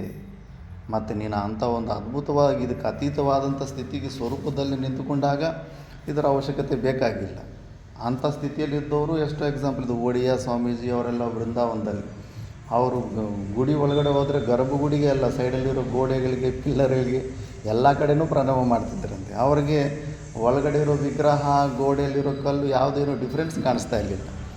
ಅಂಥ ಒಂದು ಸ್ಥಿತಿಗೆ ಸೇರಿಕೊಂಡ ಮೇಲೆ ಮತ್ತೆ ಪ್ರಶ್ನೆನೇ ಬರೋದಿಲ್ಲ. ಬಟ್ ಅಲ್ಲಿ ತನಕ ಈ ಒಂದು ಮಾಯಾ ವಿಶಿಷ್ಟ ಚೈತನ್ಯಕ್ಕೆ ತಲೆ ಬಾಗಿ ಇರು, ಒಳಗಡೆ ಇರೋ ಭಾವನೆಯಲ್ಲಿ ಕೂಡ ತಲೆ ಬಗ್ಗಿಸು. ಇಲ್ಲ ಅಂದರೆ ಅದು ಫುಟ್ಬಾಲ್ ಆಡಿದ್ರೆ ಮತ್ತೆ ನಿನ್ನ ಗತಿ ಇರೋದಿಲ್ಲ. ಆ ದೊಡ್ಡ ದೊಡ್ಡ ಭಾಷ್ಯಕಾರ ಭಗವಾನ್ ಅಂಥವ್ರಿಗೆ ಬುದ್ಧಿ ಕಳಿಸಿ ಮತ್ತು ಅವರೇ ಸ್ತುತಿ ಮಾಡುವಂಥ ಪರಿಸ್ಥಿತಿಗೆ ಗುಣಪಾಠ ಕಳಿಸಿದೆ ಮಾಯಾ ವಿಶಿಷ್ಟ ಚೈತನ್ಯ. ಆದ್ದರಿಂದ ಗುರುಗಳ ಪಾದದಲ್ಲಿ ಆ ಶಕ್ತಿ ಇದೆ. ಆ ಗುರುಗಳ ಪಾದ ಇಟ್ಟುಕೊಂಡ್ಬಿಟ್ರೆ ಆ ಮಾಯಾ ವಿಶಿಷ್ಟ ಚೈತನ್ಯ ಕೃಪೆ ಕೂಡ ನಿನಗೆ ಸಿಗುತ್ತೆ. ಆದ್ದರಿಂದ ನೀನು ಬೇಗ ನಿನ್ನ ಒಂದು ಅಹಂಕಾರ ನೀನು ಮರ್ಜ್ ಮಾಡ್ಕೋಬಹುದು ಅಂತ. ಗುಕಾರಂಚ ಗುಣಾತೀತಂ ಋಕಾರಂ ರೂಪವರ್ಜಿತಂ ಗುಣಾತೀತಮರೂಪಂಚ ಯೋ ದದ್ಯಾತ್ ಸಾ ಗುರು ಸ್ಮೃತಃ. ಗುಖಾರಂ ಅಂದರೆ ಗುಣಾತೀತ ಸ್ವರೂಪ ಅಂತ ಅರ್ಥ.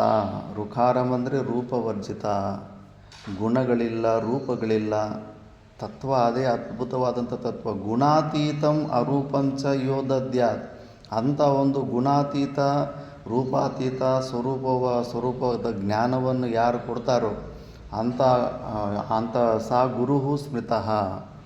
ಅಂಥ ಒಂದು ಗುರುವನ್ನು ನಾವು ಯಾವಾಗಲೂ ಸ್ಮರಣೆ ಮಾಡ್ಕೊತಾ ಇರಬೇಕು. ಮಾತಾ ಮಾಣಿಕೇಶ್ವರಮ್ಮ ಹತ್ರ ಕೂಡ ಸಣ್ಣವರು ಸಾಧಕರಿದ್ದಾಗ ಗುರು ಶಿಷ್ಯರು ಹೆಂಗಿರುತ್ತೆ ಅಂದ್ಬಿಟ್ಟು ಡೈಲಿ ಬೆಳಗ್ಗೆನೇ ಅವ್ರು ನೆಪ್ಸೋದು. ಬೆಳಗ್ಗೆನೇ 5ರಿಂದ 6 ಗಂಟೆಗೆ ಎಲ್ಲರೂ ಧ್ಯಾನದಲ್ಲಿ ಕೂಡಬೇಕು. ಧ್ಯಾನದಲ್ಲಿ ಕೂಡ ಯಾರಾದರೂ ಕೂತ್ಕೊಂಡ್ರೆ ಸುತ್ತ ತ್ರಿಶೂಲ ಟಕ್ ಅಂತ ಹೊಡಿಯೋರಂತೆ. ಸ್ಲಿಪ್ ಆಗಿಬಿಡ್ತಾರಲ್ಲ, ಸುಮ್ಮನೆ ಧ್ಯಾನದ ಹೆಸರಲ್ಲಿ ಕಣ್ಣು ಮುಚ್ಚಿಕೊಂಡು ಸುಷುಪ್ತಿ ಅವಸ್ಥೆ ಥರ ಸ್ಲಿಪ್ ಆಗಿಬಿಡ್ತಾ ಇರ್ತಾರೆ. ಹಾಗೆಲ್ಲ ಒಂದೊಂದೇ ಯೋಗಾಸನಗಳು ಮತ್ತು ಈ ಥರ ಶ್ರವಣ ನಿಧ್ಯಾಸನ ಹೇಳ್ಕೊತ ಬಂದು ಒಂದು 9 ವರ್ಷ ಆದಮೇಲೆ ಎಷ್ಟೋ ಪ್ರಕಾರದ ಮಂತ್ರಗಳು ಚೇಂಜ್ ಮಾಡಿ ಫುಲ್ ಅಲ್ಲಿ ತನಕ ಬಂದ ಮೇಲೆ ಲಾಸ್ಟಲ್ಲಿ ಹಿಂಗೇನು ಕಾಣಿಸ್ತಾ ಇದೆ ಅಮ್ಮ ಅಂದರೆ, ಅಮ್ಮ ನಮಗೆ ನಿಮ್ಮ ರೂಪ ಬಿಟ್ಟರೆ ಇನ್ನೇನು ಕಾಣಿಸ್ತಾ ಇಲ್ಲ ಅಂದರೆ, ಆ ರೂಪ ಕೂಡ ಕಾಣಿಸ್ಬಾರ್ದು ಅಂತ ಸ್ಟಾರ್ಟ್ ಮಾಡಿ ಒಳಗಡೆ ಇರೋ ಆ ಬಿಂಬರೂಪ ಚೈತನ್ಯದ ಫುಲ್ಲು ಡೀಟೇಲಾಗಿ ಆವಾಗ ಅದ್ವೈತ ಸಿದ್ಧಾಂತ ಪಾಠ ಹೇಳ್ಕೊಟ್ಟವ್ರಂತೆ. ಎಲ್ಲಂದರೆ ಅಲ್ಲಿ ಎಲ್ಲ ಜಾಗದಲ್ಲಿ ಎಲ್ಲರೂ ಬಿಗಿನರ್ಸು ಕೂಡ ಬ್ರಹ್ಮ ಸತ್ಯಂ ಜಗನ್ಮಿಥ್ಯ ಅನ್ನೋದು ಹೇಳೋದಿಲ್ಲ. ಆ ಯೋಗ್ಯತೆ ಬರಬೇಕಲ್ಲ, ಯೋಗ್ಯತೆ ಇದ್ದರೆ ಅದನ್ನು ಕ್ಯಾಚ್ ಮಾಡ್ತಾರೆ, ಇಲ್ಲ ಅಂದರೆ ಅದು ವೇಸ್ಟ್ ಆಗಿಬಿಡುತ್ತೆ. ಅಷ್ಟು ವರ್ಷ ಆದಮೇಲೆ ಆವಾಗ ಈ ಅದ್ವೈತ ತತ್ವವನ್ನು ಹೇಳ್ಕೊಟ್ಬಿಟ್ಟಿದ್ದನು. ಅಂಥ ರೂಪರಹಿತವಾದಂಥ ಸ್ಥಿತಿ, ನಿರ್ಗುಣ ನಿರಾಕಾರ ಸ್ವರೂಪನಾಗಿರುವಂಥದ್ದು ಅದು ನೀನೇ ಆಗಿದೆಯಾ. ಇಲ್ಲಿ ತನಕ ಎಷ್ಟು ದೊಡ್ಡ ಗುರು ಆದರೂ ಕೂಡ ಈ ಉಪದೇಶ ತನಕನೇ ನೋಡಿ. ಮತ್ತೆ ಯಾರು ಅವರವರ ಆವರಣ ಭಂಗ ಮಾಡ್ಕೋಬೇಕಾಗಿರೋದೆ, ಇನ್ನು ಮಿಕ್ಕಿದ್ದೆಲ್ಲ ನಿಮ್ಮ ಕೈಯಲ್ಲೇ ಇದೆ ಅಂದ್ಬಿಟ್ಟು ಉಪದೇಶ ಮಾಡಿಬಿಟ್ಟು ಅಂಥ ರೂಪಾತೀತವಾದಂಥ ಸ್ಥಿತಿಯನ್ನೇ ಹೇಳ್ಕೊಡ್ತಾರೆ. ಬಟ್ ಅಲ್ಲಿ ತನಕ ಅವ್ರಿಗೆ ಆ ಗುರು ಮೇಲೆ ಅಷ್ಟು ಶ್ರದ್ಧೆ ಇದ್ದು ಅಷ್ಟು ಸಣ್ಣ ವಯಸ್ಸಿನಲ್ಲಿ ತಂದೆ ತಾಯಿಯವ್ರನ್ನೆಲ್ಲರನ್ನೂ ಬಿಟ್ಟು ಗುರುಗಳಿಗೆ ಸಮರ್ಪಣೆ ಆಗಿದ್ದಕ್ಕೆ ಅಲ್ಲ ಅಂಥದ್ದೊಂದು ಬೋಧ ಸಿಕ್ಕಿದ್ದು. ಆದ್ದರಿಂದ ಶ್ರದ್ಧೆಯಿಂದ ಅಲ್ಲಿಗೆ ಕರ್ಕೊಂಡು ಹೋಗ್ತೀವಿ. ನಿನ್ನನ್ನು ಮತ್ತೆ ದ್ವೈತ ಭಾವದಲ್ಲಿ ಮುಳುಗಿಸಿಬಿಟ್ಟು ನಿನ್ನನ್ನು ಅಜ್ಞಾನದಲ್ಲಿ ಬಿಡೋದಿಲ್ಲ ಗುರು, ಅಲ್ಲಿ ತನಕ ಕರ್ಕೊಂಡು ಹೋಗ್ತಾರೆ. ಅತಿ ನೇತ್ರ ಶಿವ ಸಾಕ್ಷಾತ್ ವಿಬಾಹುಶ್ಚ ಹರಿಸ್ಮೃತಃ ಯೋ ಚತುರ್ವದನೋ ಬ್ರಹ್ಮ ಶ್ರೀ ಗುರು ಕಥಿತ ಪ್ರಿಯೇ. ತ್ರಿನೇತ್ರ ಶಿವನ ಅಂದ್ರೆಗನ ತ್ರಿನೇತ್ರ. ಆ ತ್ರಿನೇತ್ರ ಅಂದ್ರೆಗನ 3 ಕಣ್ಣುಗಳಿಳಿದಿರೋ ಅಂಥ ಶಿವ ಗುರು. ಮತ್ತು ದ್ವಿಬಾಹುಶ್ಚ ಹರಿಹಿ, ಎರಡು ಭುಜಗಳಿರೋ ಅಂಥ ವಿಷ್ಣು. ಒಂದೇ ತಲೆ ಇರೋ ಅಂತಹ ಬ್ರಹ್ಮ. ಬ್ರಹ್ಮನಿಗೆ 4 ತಲೆ ಇರುತ್ತೆ. ಗುರುಗೂ ಒಂದೇ ತಲೆ ಇದ್ದರೂ ಕೂಡ ಆತ ಬ್ರಹ್ಮನೇ. ವಿಷ್ಣುವಿಗೆ 4 ಭುಜಗಳಿದ್ದರೂ ಕೂಡ ಇರ್ತವೆ. ಈತನಿಗೆ 2 ಭುಜ ಇದ್ದರೂ ಕೂಡ ಅವನು ಗುರುನೇ. ಆದ್ದರಿಂದ ತ್ರಿಮೂರ್ತಿ ಸ್ವರೂಪನಾಗಿರ್ತಾನೆ ಗುರು. ಶಿವನ ಅರ್ಥನೇ ಅದು. ಶಿವನಿಗೆ 3 ಕಣ್ಣು ತೆಗೆದ್ರೆ ಎಲ್ಲ ಭಸ್ಮ ಆಗುತ್ತೆ ಅಂತಾರೆ. ಅದರ ಗೂಢಾರ್ಥ ಯಾರೂ ತಿಳ್ಕೊಳ್ಳೋದಿಲ್ಲ. ಯಾಕೆ ಹೆಂಗೆ ಭಸ್ಮ ಆಗುತ್ತಂದರೆ ಈ ಪ್ರಪಂಚದಲ್ಲಿ ಮಿಥ್ಯಾತ್ವ ದರ್ಶನ ಆಗುತ್ತೆ. ಈಗ ಮರುಭೂಮಿನಲ್ಲಿ ನೀರು ಇದ್ದಂಗೆ ಕಾಣಿಸ್ತಾ ಇರುತ್ತೆ, ಆದರೆ ಅದು ನೀರೆಲ್ಲ ಉಸುಕೆ, ಅದು ಸೂರ್ಯಕಿರಣಗಳ ರಿಫ್ಲೆಕ್ಷನ್ ಅಂತ ಜ್ಞಾನ ಹೊಂದಿರೋವನಿಗೆ ಆದರೆ ಆ ವಿಷಯದಲ್ಲಿ ಅವನು ವಿವೇಕ ನೇತ್ರನ ತೆರೆದಿರ್ತಾನೆ. ವಿವೇಕ ಎಂಬ ಕಣ್ಣು 3 ಕಣ್ಣು. ಆ ಕಣ್ಣು ತೆಗೆದಿರ್ತಾನೆ. ಅದು ಮರುಭೂಮಿನಲ್ಲಿ ನೀರಿದ್ದರೂ ಕೂಡ ಇಲ್ಲ ಅಂತ ಗೊತ್ತು ಅವನಿಗೆ.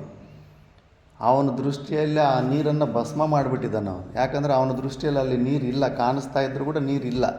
ಅದೇ ಥರ ಈ ಪ್ರಪಂಚದಲ್ಲಿ ಎಲ್ಲವೂ ಕೂಡ ಮಿಥ್ಯಾತ್ವ ದರ್ಶನ ಯಾರು ಮಾಡ್ಕೊತಾನೋ ಅವನು 3 ಕಣ್ಣು, 3 ವಿವೇಕ ರೂಪದಂಥ ಕಣ್ಣು ತೆಕ್ಕೊಂಡಿದ್ದಾನೆ.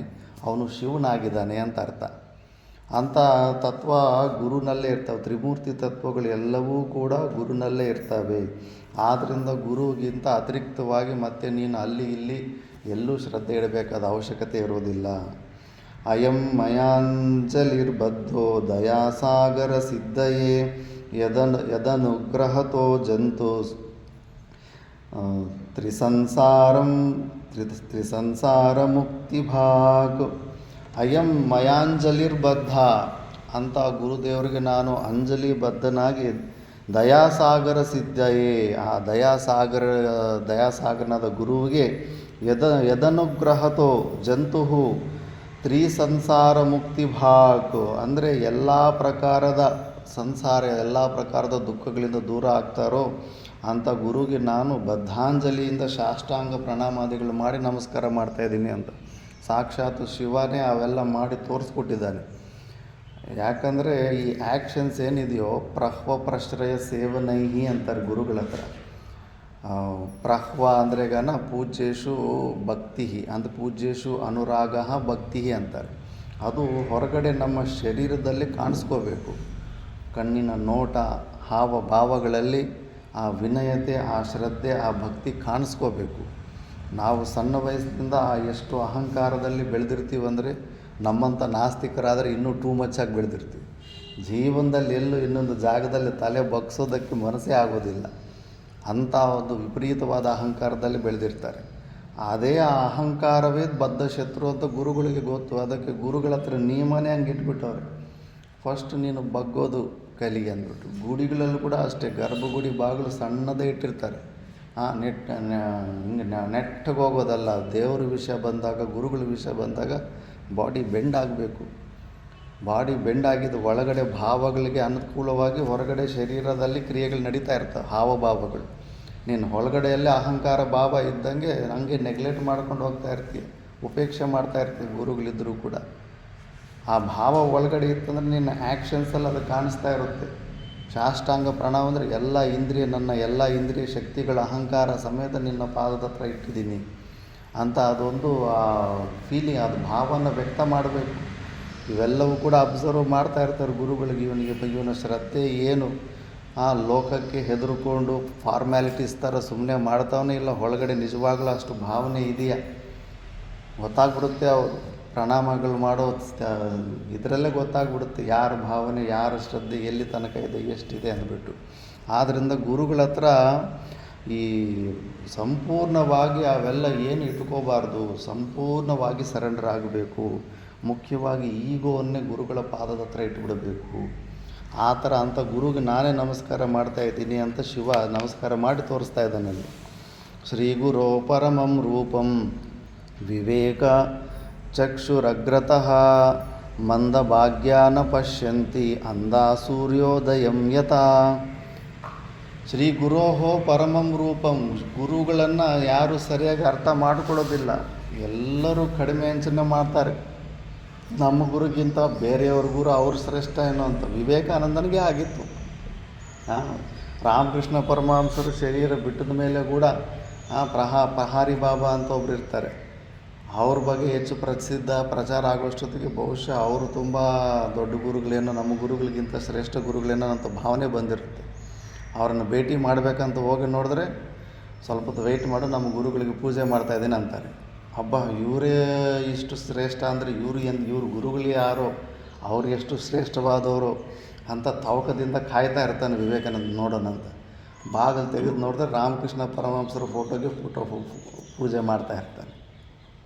ಆದ್ದರಿಂದ ಗುರುಗಳನ್ನ ನೀನು ಶರೀರದಲ್ಲೇ ಅಂದ್ಕೊಂಡಿದ್ದೀಯ, ಶರೀರಗಳು ಚರಿತ್ರೆ.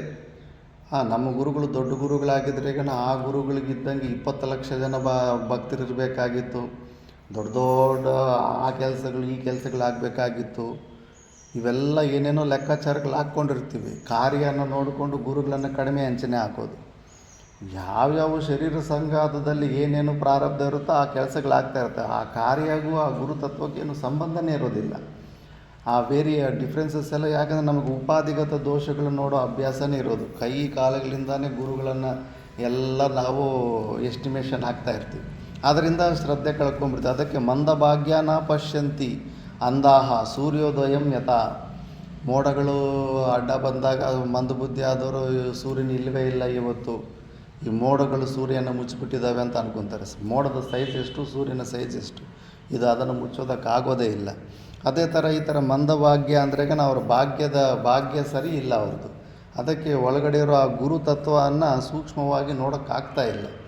ಪರಮಾತ್ಮನೇ ನಾವು ಬೇಡಿಕೊಂಡಿರೋ ಅಂಥ ಪರಮಾತ್ಮನೇ ಯಾವುದೋ ಒಂದು ಶರೀರ ಸಂಘಾತದಿಂದ ಬಂದು ನಮಗೆ ಸಹಾಯ ಮಾಡೋಕ್ಕೆ ಮುಂದೆ ಬಂದಿದ್ದಾನೆ. ಅದನ್ನು ನಾವು ರಿಜೆಕ್ಟ್ ಮಾಡ್ತಾಯಿದ್ದೀವಿ. ನಮ್ಮ ಪರಿಸ್ಥಿತಿ, ನಮ್ಮ ಸಮಸ್ಯೆಗಳು ಹೆಂಗಿದಾವೆ ಅಂದರೆ ಸಾಕ್ಷಾತ್ ತ್ರಿಮೂರ್ತಿಗಳೇ ಬಂದು ಹೇಳಿದ್ರು ಕೂಡ ಯಾವ ಡ್ರಾಮಾ ಆರ್ಟಿಸ್ಟ್ ನೀನು ಅಂತ ಕೇಳ್ತೀವಿ ನಾವು. ಆ ಥರ ಆಗಿಬಿಟ್ಟಿದೆ. ಅನುಮಾನ ಬುದ್ಧಿಗಳು ಹೆಚ್ಚಾಗ್ಬಿಟ್ಟಿದ್ರಿಂದ ಅಷ್ಟು ಶ್ರದ್ಧೆ ಬರೋದಿಲ್ಲ ಈಗ. ಅದಕ್ಕೆ ಈ ಶರೀರ ಸಂಘಾತ ದೋಷಗಳನ್ನೆಲ್ಲ ತೆಗೆದುಬಿಟ್ಟು ಆವಾಗ ಒಳಗಡೆ ಇರೋ ಆ ನಿರ್ಗುಣ ನಿರಾಕಾರ ಸ್ವರೂಪವೇ ಈ ರೂಪದಲ್ಲಿ ನನಗೆ ಪರಮಾತ್ಮನೇ ಈ ರೂಪ ನನಗೆ ಈ ಗುರು ರೂಪದಲ್ಲೇ ಬಂದಿದ್ದಾನೆ ಅಂತ. ಕೈಲಾಸಾಶ್ರಮದಲ್ಲಿ ಒಬ್ಬ ಮಂಡಲೇಶ್ವರು ಬ್ರಹ್ಮಚಾರಿಗೆ ಬಂದಿರ್ತಾರೆ. ಡಿಸಿಷನ್ ಮೈಂಡಲ್ಲಿ ನಡೀತಾ ಇರುತ್ತೆ, ಗೃಹಸ್ಥ ಆಶ್ರಮದ ಕಡೆ ಹೋಗಬೇಕಾ, ಸನ್ಯಾಸಾಶ್ರಮದ ಕಡೆ ಹೋಗಬೇಕಾ ಅಂತ. ಅಲ್ಲಿ ಕಸ ಗುಡಿಸೋಬ್ರು ಮೈಂಡಲ್ಲಿ ಅದು ಯೋಚನೆ ಮಾಡಿಕೊಂಡು ಆ ಕಡೆ ಈ ಕಡೆ ಸುಮ್ಮನೆ ಸುತ್ತಾಡ್ತಾ ಇದ್ದಾನೆ. ಆ ಕಸ ಗುಡಿಸೋನಿಗೆ ಕೋಪ ಬಂದಿದೆ. ಕ್ಯೂ ಇಧರ್ ಉಧರ್ ಚಲ್ತೆ ಫಿರ್ತೇವೆ, ಏಕ್ ಥರ ಹೋ ಜಾವ್ ಅಂತ. ಅದು ಒಂದು ಆ ಕಡೆ ಈ ಕಡೆ ಯಾಕೆ ಸುತ್ತಾಡ್ತೇವೆ, ಒಂದು ಕಡೆ ಆಗಿಬಿಡು ಅಂತ ಅಂತಾನೆ. ಅದನ್ನೇ ಉಪದೇಶ ಅಂತ ತಗೊಂಡ್ಬಿಟ್ಟು ಆವಾಗ ಮತ್ತೆ ಇಲ್ಲ ನಾನು ಸನ್ಯಾಸಾಶ್ರಮ ಸ್ವೀಕಾರ ಮಾಡ್ತೀನಂತ ಅವನಿಗೆ ಸಾಷ್ಟಾಂಗ ಪ್ರಣಾಮ ಮಾಡ್ತಾನಂತೆ. ನೀನೇ ನನ್ನ ಗುರು ಅಂದ್ಬಿಟ್ಟು. ನನಗೆ ಡಿಸಿಷನ್ ತಗೊಳ್ಳೋದಕ್ಕೆ ಕಷ್ಟ ಆಗ್ತಾಯಿತ್ತು, ಈಶ್ವರ ನಿನ್ನ ಮುಖದಿಂದನೇ ನನಗೆ ಉಪದೇಶ ಕೊಟ್ಟಿದ್ದಾನೆ ಅಂದ್ಬಿಟ್ಟಿದ್ದು ಡಿಸಿಷನ್ ತಗೊಂಡ್ಬಿಟ್ನಂತೆ. ಆ ಭಾವ ಇರಬೇಕು. ಬಾಲಾದ್ವಾ ಸಣ್ಣ ಮಕ್ಕಳಿಂದ ಒಂದೊಂದು ಸತಿ ಒಳ್ಳೆಯ ಉಪದೇಶ ಬರ್ಬೋದು. ಈಗ ನೋಡಿ ಶಂಕರಾಚಾರ್ಯರ ವಯಸ್ಸು 10, 12 ವರ್ಷ, 16 ವರ್ಷ. ಅವ್ರ ಶಿಷ್ಯರದು 80 ವರ್ಷ. ಸುರೇಶ್ವರಾಚಾರ್ಯ, ಆ ಸುರೇಶ್ವರಾಚಾರ್ಯ ಅಂದರೆ ಏನು ಪ್ರಖಂಡ ವಿದ್ವಾನ್ರು. ಆ ವಿದ್ವತ್ತು ಅದು ಇದು ಎಲ್ಲವೂ ಕೂಡ ಸಣ್ಣ ವಯಸ್ಸು ಕೂಡ ವಯಸ್ಸು ನಿಮಿತ್ತದಿಂದ ಒಂದು ಅಹಂಕಾರ ಬಂದಿರುತ್ತೆ. ನಾನು ದೊಡ್ಡವನು, ಮಿಕ್ಕಿದವರೆಲ್ಲ ಚಿಕ್ಕವರು, ನನಗೆ ಮಿಕ್ಕಿದವರೆಲ್ಲ ಮರ್ಯಾದೆ ಕೊಡಬೇಕು, ಭಯ ಪಡ್ಕೊತ ಇರಬೇಕು ಅನ್ನೋ ಇವೆಲ್ಲ ಮಾನಿತ್ವಗಳು ಬಂದುಬಿಟ್ಟಿರ್ತವೆ. ಅವೆಲ್ಲ ಅಹಂಕಾರಗಳನ್ನು ಪಾದದಲ್ಲಿಟ್ಟು ಸಣ್ಣ ವಯಸ್ಸಾದಂಥ ಶಂಕರಾಚಾರ್ಯರಿಗೆ ಸರೆಂಡರ್ ಆಗಿದ್ದಾನೆಂದರೆ ಅದು ಗುರುಭಕ್ತಿ ಅಂತಾರೆ. ಅಷ್ಟು ಈಸಿ ಅಲ್ಲ ನಮಗಿರೋ ಈಗೋವನ್ನು ಒಂದು ಜಾಗದಲ್ಲಿ ಇಡಬೇಕಂದ್ರೆ. ಶಾಸ್ತ್ರ ಹೇಳುತ್ತೆ. ಅದಕ್ಕೆ ಆ ಮಂದಭಾಗ್ಯ ಆದಂಥವರು ಈ ಗುರುತತ್ವವನ್ನು ಗುರುತು ಇಡೋದಕ್ಕಾಗೋದಿಲ್ಲ. ಅದು ಪರಮಾತ್ಮನೇ ಬಂದಿರ್ತಾನೆ ಯಾವುದೋ ಒಂದು ರೂಪದಲ್ಲಿ. ಎಲ್ಲರಿಗೂ ಒಂದೇ ಗುರು ಕೊಡೋಕ್ಕಾಗಲ್ಲವಲ್ಲ. ಒಂದು ಯಾರ್ಯಾರು ಪ್ರಾರಬ್ಧಗಳು ಎಲ್ಲೆಲ್ಲಿ ಋಣಾನುಬಂಧ ಸೆಟ್ ಆಗಿರುತ್ತೋ ಆ ಋಣಾನುಬಂಧ ಅವು ಎಲ್ಲ ಸೇರಿಸಿ ಒಂದು ಜಾಗಕ್ಕೆ ಕರೆಸಿಬಿಟ್ಟು ಅದು ಅಲೈನ್ಮೆಂಟು ಮಾಡಿರ್ತಾನೆ. ನಮಗೆ ಆ ಶ್ರದ್ಧೆ ಇಲ್ಲದಿರೋ ನಾವು ತಿಳ್ಕೊಳ್ಳೋದಕ್ಕಾಗೋದಿಲ್ಲ. ಆ ಪರಮಾತ್ಮನ ಅನುಗ್ರಹವಿಲ್ಲ ಅಂದರೆ ಈ ಶಾಸ್ತ್ರದ ಮಾತು ಹೆಂಗೆ ಕಿವಿಗೆ ಕೂಡ ಬೀಳೋದಿಲ್ಲ. ಆದ್ದರಿಂದ ಶ್ರೀ ಗುರೋಹೋ ಪರಮಂ ರೂಪಂ ವಿವೇಕ ಚಕ್ಷುರಗ್ರತಃ ಮಂದಭಾಗ್ಯನ ಪಶ್ಯಂತಿ ಅಂದಾಹ ಸೂರ್ಯೋದಯಂ ಯಥಾ. ಕುರುಡರು ಹೆಂಗೆ ಸೂರ್ಯೋದಯನ ನೋಡೋದಕ್ಕಾಗೋದಿಲ್ವೋ ಆ ಶರೀರ ಸಂಘಾತ ದೋಷಗಳನ್ನು ನೋಡಿ ಮಂದಭಾಗ್ಯರು ಕೂಡ ನೋಡೋದಕ್ಕಾಗೋದಿಲ್ಲ. ರಮಣ ಮಹರ್ಷಿ ಒಂದು ದಿವಸ ಕೆನ್ನೆ ಕೊಡ್ದವನೊಬ್ಬ ಬ್ರಹ್ಮಚಾರಿಗೆ. ಆವತ್ತು ಯಾರಾದರೂ ಹೋಗಿದ್ದಿದ್ರೆ ಹಬ್ಬ ಏನು ಜೀವನ್ಮುಕ್ತ ಪುರುಷರ ಸ್ಥಿತಪ್ರಜ್ಞ ಲಕ್ಷಣಗಳು ಕಾಣಿಸ್ತಾ ಇಲ್ಲ, ಇಷ್ಟೊಂದು ಕ್ರೋಧ ಇದೆ, ಇವ್ರು ನನ್ನ ಗುರುಗಳ ಅಂದ್ಬಿಟ್ಟು ಶ್ರದ್ಧೆ ಕಳ್ಕೊಳ್ಳೋ ಚಾನ್ಸ್ ಹೆಚ್ಚು ಇರುತ್ತೆ. ಗಣೇಶ್ ಮಹಾರಾಜು ವಿರಕ್ತ ಮಹಾರಾಜ್ ಸಾಧನೆ ಸದನಲ್ಲಿ ಫಸ್ಟು ಚಪ್ಪಲಿ ತಿಂದ್ಬಿಟ್ಟು ಹೊಡೆದುಬಿಟ್ಟು ಮತ್ತೆ ಮಾತಾಡ್ತಾ ಇದ್ರಂತೆ. ಫಸ್ಟು ಹೊಡೆಯೋದೇ, ಏನಾದರೂ ಸಣ್ಣ ತಪ್ಪು ಮಾಡಿದ್ರೆ ಫಸ್ಟು ಚಪ್ಪಲಿಯಲ್ಲಿ ಹೊಡೆದು ಮತ್ತೆ ಮಾತಾಡೋದಂತೆ. ಅದನ್ನು ನೋಡಿಬಿಟ್ರೆ ಈಗ ಈಗೋ ಹರ್ಟ್ ಆಗಿರೋ ಅವನಿಗೆ ಶ್ರದ್ಧೆ ಆದರೂ ಎಲ್ಲೂ ಹೆಂಗೆ ಬರುತ್ತೆ ಅವಾಗ. ಬಟ್ ಅವೆಲ್ಲ ಉಪಾಧಿಗತ ದೋಷಗಳು, ಅವನ್ನೆಲ್ಲ ನೋಡಿದ್ರೆ ಹೊರಟೋಗುತ್ತೆ ಶ್ರದ್ಧೆ. ಅದರಿಂದ ತುಂಬ ಹಾನಿ ಆಗುತ್ತೆ. ಕುಲಾನಂ ಕುಲಕೋಟೀನಾಂ ತಾರಕಸ್ತತ್ರ ತತ್ಕ್ಷಣಾತ್ ಹತಸ್ಥಂ ಸದ್ಗುರುಂ ಜ್ಞಾತ್ವಾ ತ್ರಿಕಾಲಂ ಅಭಿವಾದಯೇತ್.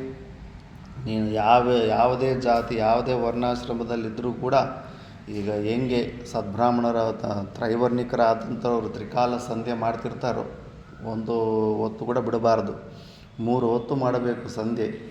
ಮಧ್ಯಾಹ್ನದ ಹೊತ್ತು ಹೆಂಗೂ ಆಲ್ರೆಡಿ ಮಾಡೋದು ಸ್ವಲ್ಪ ಕೆಲಸಗಳಾವು ಇವು ಇದು ಇರ್ತಾವೆ ಅಂದ್ಬಿಟ್ಟಿದ್ದೂ ವರ್ಷಕ್ಕೊಂದು ಸತಿ ಪ್ರಾಯಶ್ಚಿತ್ತ ಮಾಡ್ತಾರೆ. ಈಗ ಸಾಯಂಕಾಲ ಮಾಡೋದು ಕೂಡ ಬಿಟ್ಬಿಡ್ತಾ ಇದ್ದಾರೆ. ಬೆಳಗ್ಗೆ ಯಾವುದೋ ಒಂದು ಸತಿ, ಬೆಳಗ್ಗೆ ಕೂಡ ಇಲ್ಲ. ಮದುವೆ ಕಾರ್ಯಕ್ರಮಗಳು ಅಲ್ಲಿ ಇಲ್ಲಿ ಬಂದಾಗ ಕೆಲವರು ಯಜ್ಞೋಪವೀತ ಸಂಸ್ಕಾರಗಳು ಮಾಡ್ಕೊತಾ ಇದ್ದಾರೆ. ಆ ಸಂಸ್ಕಾರಗಳು ಕೂಡ ಮಾಡ್ಕೊತಾ ಇಲ್ಲ. ಆ ಥರ ತ್ರಿಕಾಲ ಸಂಧ್ಯೆಯನ್ನು ಹೆಂಗೆ ತಪ್ಪುದೀರ ಪ್ರಾಯಶ್ಚಿತ್ತ ದೋಷಕ್ಕೆ ಹೆದರಿ ಮಾಡ್ತಾ ಇರ್ತಾರೋ, ಅದೇ ಥರ ಗುರುವನ್ನು ಕೂಡ ಸದ್ಗುರುಂ ಜ್ಞಾತ್ವಾ ತ್ರಿಕಾಲಂ ಅಭಿವಾದಯೇ. ಸದ್ಗುರುವನ್ನು 3 ದಶೆಗಳಲ್ಲೂ ಕೂಡ ಯಾವಾಗಲೂ ಪ್ರತಿ ಕ್ಷಣದಲ್ಲೂ ಕೂಡ ಗುರುಗಳಿಗೆ ನಮಸ್ಕಾರ ಮಾಡ್ತಾ ಇರಬೇಕು. ಶ್ರೀನಾಥ ಚರಣ ದ್ವಂದ್ವ ಯಸ್ಯಾಂ ದಿಶಿ ವಿರಾಜತೆ ತಸ್ಯಾಂ ದಿಶಿ ನಮಸ್ಕುರ್ಯಾತ್ ಭಕ್ತ್ಯಾ ಪ್ರತಿದಿನಂ ಪ್ರಿಯೇ. ಗುರುಗಳು ಈಗ ಎಲ್ಲೋ ಮನೆ ಒಂದು ಜಾಗದಲ್ಲಿರುತ್ತೆ, ಗುರುಗಳು ಇರೋ ಜಾಗ ಒಂದಲ್ಲಿರುತ್ತೆ. ಅಂಥ ಸಮಯದಲ್ಲಿ ಹೆಂಗೆ ಅಂದರೆ, ಗುರುಗಳು ಯಾವ ದಿಕ್ಕಿಗಿರ್ತಾರೋ, ಉತ್ತರ ದಿಕ್ಕಿಗಿದ್ದರೆ ಉತ್ತರ ದಿಕ್ಕಿಗೆ ಆ ದಿಕ್ಕು ಕಡೆ ತಿರುಗಿ ಗುರು ಭಾವನೆ ಮಾಡಿ ನಮಸ್ಕಾರ. ತಸ್ಯಾಂ ದಿಶಿ ನಮಸ್ಕುರ್ಯಾತ್ ಭಕ್ತ್ಯಾ ಪ್ರತಿದಿನಂ ಪ್ರಿಯೇ. ಪ್ರತಿದಿನ ಆ ದಿಕ್ಕು ಕಡೆ ನಮಸ್ಕಾರ ಮಾಡಿಕೊಂಡು ನಮಸ್ಕಾರ ಮಾಡ್ಕೊತಾ ಇರಬೇಕು ಅಂದ್ಬಿಟ್ಟು. ಆ ಗುರು ತತ್ವದಲ್ಲಿ ಅಷ್ಟೊಂದು ಭಕ್ತಿ ಬಂದವರಿಗೆ ಇಹಲೋಕ ಪರಲೋಕ ಮೋಕ್ಷ ಎಲ್ಲವೂ ಕೂಡ ಪೂರ್ಣವಾಗಿ ಸಿಗುತ್ತೆ. ಆ ಶ್ರದ್ಧೆಗೆ ಅಷ್ಟು ಪವರ್ಫುಲ್ಲಾಗಿರುತ್ತೆ. ಅದರ ಬಗ್ಗೆನೇ ಅದಕ್ಕೆ ಎಲ್ಲರೂ ಹೇಳೋದು, ಎಲ್ಲರಿಗೂ ಕೂಡ ಆ ಗುರು ತತ್ವದ ಮೇಲೆ ಆ ಶ್ರದ್ಧೆ ಬರಲಿ ಅಂದ್ಬಿಟ್ಟು. ಇಲ್ಲಿ ಪರವಾಗಿಲ್ಲ, ಸಿದ್ಧಾರೂಢ ಸಂಪ್ರದಾಯ ಇವೆಲ್ಲ ಕೆಲವು ಸಂಪ್ರದಾಯ ಇದನ್ನು ಮಾತ್ರ ಚೆನ್ನಾಗಿ ಕಲಿತುಕೊಟ್ಟಿದ್ದಾರೆ. ಈ ಕೆಂಪು ಬಟ್ಟೆ ಇದ್ದರೆ ಸಾಕು, ಅವ್ರಿಗೆ ಆ ಭಾವನೆ ಆಟೋಮೆಟಿಕ್ಕಾಗಿ ಗೃಹಸ್ಥರಾಗಲಿ ಯಾರಾಗಲಿ ಭಾವನೆ ಫುಲ್ಲಾಗಿ ಬಂದುಬಿಟ್ಟಿರುತ್ತೆ. ಯಾಕಂದರೆ ಅಲ್ಲಿ ಪರಂಪರೆಯಿಂದ ಕಲಿತುಕೊಟ್ಟು ಶಿಷ್ಯ ಪ್ರಶಿಷ್ಯ ಪರಂಪರೆ ರೂಪದಲ್ಲಿ ಅದು ಕಲಿತುಕೊಟ್ಟಿದ್ದಾರೆ ಅವರಿಗೆ. ಅದಕ್ಕೆ ಆ ಭಾವನೆ ನಿನ್ನಲ್ಲಿ ಆ ಭಾವನೆ ಬರಬೇಕು ಗುರುಗಳ ಮೇಲೆ ಅಂದುಬಿಟ್ಟಿದ್ದೂ ಇದು ಶಿಷ್ಯನ ಉದ್ಧಾರಕ್ಕಾಗಿ ಗುರುಗೀತೆ. ಮತ್ತು ಸಾಷ್ಟಾಂಗ ಪ್ರಣಿಪಾತೇನ ಸ್ತುವನ್ನಿತ್ಯಂ ಗುರುಂ ಭಜೇತ್ ಭಜನಾತ್ ಸ್ಥೈರ್ಯಮಾಪ್ನೋತಿ ಸ್ವಸ್ವರೂಪಮಯೋ ಭವೇತ್. ಸಾಷ್ಟಾಂಗ ಪ್ರಣಿಪಾತೇನ ಅಂದರೆ ಗುರುಗಳಿಗೆ ಸೇವೆಯೆಲ್ಲ ಮಾಡಿರಬೇಕು. ಗುರುಗಳು ಸೇವೆಯಿಂದನೇ ಸಂತುಷ್ಟಿ ಆಗ್ತಾರೆ. ಅವ್ರ ಕೃಪಾ ಬೇಕು ಅಂದರೆ ನಿನ್ನಲ್ಲಿರೋ ಆ ವಿನಯತೆ ಇವೆಲ್ಲ ಲಕ್ಷಣಗಳು ಕಾಣಿಸಬೇಕು. ವಿನೀತ ವಾಕ್ತ್ವಂ, ನಿನ್ನ ಮಾತಿನಲ್ಲಿ ವಿನಯತೆ ಇರಬೇಕು, ಹಾವಭಾವಗಳಲ್ಲಿ ವಿನಯತೆ ಇರಬೇಕು, ಕಂಪ್ಲೀಟ್ ಸರೆಂಡರ್ನೆಸ್ ಇರಬೇಕು, ಸೇವೆ ಮಾಡ್ತಿರಬೇಕು, ಗುರು ಆಜ್ಞೆಯನ್ನು ಪಾಲನೆ ಮಾಡ್ತಾ ಇರಬೇಕು ಅಂತ ಇದರಿಂದ. ಮತ್ತು ಸ್ತುವನ್ನಿತ್ಯಂ, ಗುರುವಿನ ಸ್ತುತಿ ಮಾಡ್ಕೊತಾ ಇರಬೇಕು.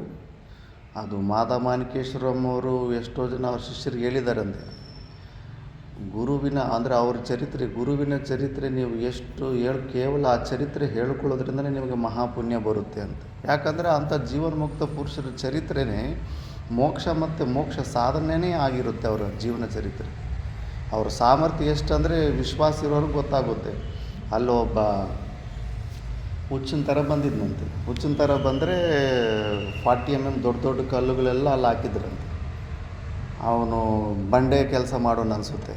ಒಂದು ಕೈಯಲ್ಲಿ ಒಂದು ದೊಡ್ಡ ಕಲ್ಲು ತಗೊಂಡು ಇನ್ನೊಂದು ಕಲ್ಲನ್ನು ಹೊಡೆದು 20 mm ಕಂಕರು, ಸಣ್ಣ ಕಂಕರು ಮಾಡ್ಕೊತ ಇರ್ತಾನಂತೆ. ಅವರು ಮಾನ್ಕೇಶ್ವರ ಬಂದು ಅವನು ಇದ್ದ ಜಾಗದಲ್ಲೇ ಹೋಗಿ ಡೈಲಿ ಊಟ ತಗೊಂಡೋಗಿ ಅಲ್ಲಿ ಕೊಟ್ಟು ಬನ್ನಿರಿ ಅಂತ ಹೇಳಿದ್ರಂತೆ. ಸರೇನು ಗುರುಗಳು ಹೇಳಿದ್ದಾರೆ, ಇನ್ನು ಯಾರೂ ಅದನ್ನು ತಿರಸ್ಕಾರ ಮಾಡೋದಿಲ್ಲ, ಅದಕ್ಕೆ ಡೈಲಿ ಹೋಗಿ ಕೊಡ್ತಿದ್ರಂತೆ. ಅದು ಕಂಕರ್ ಹೊಡೆದಿದ್ದು ಒಂದು 10 ಟಿಪ್ಪರ್ ಅಷ್ಟು ಕಂಕರ್ ಕೈಯಲ್ಲೇ. ಮತ್ತು ಅದರಿಗೊಂದು ಸುತ್ತಿ ತಗೊಡ್ರಿ ಅಂತ ಹೇಳ್ತಾರಂತೆ. ಸುತ್ತಿ ತಗೊಟ್ರೆ ಅಷ್ಟು ಕಂಕರ್ ಒಬ್ಬನೇ ಕೈಯಲ್ಲೇ ಹೊಡೆದು ಬಿಟ್ಟಿದ್ದಾರೆ. ಎಲ್ಲರೂ ಹುಚ್ಚ ಅಂದ್ಕೊಂಡಿದ್ದಾರೆ, ಆದರೆ ಅವನು ದೊಡ್ಡ ಸಾಧಕ.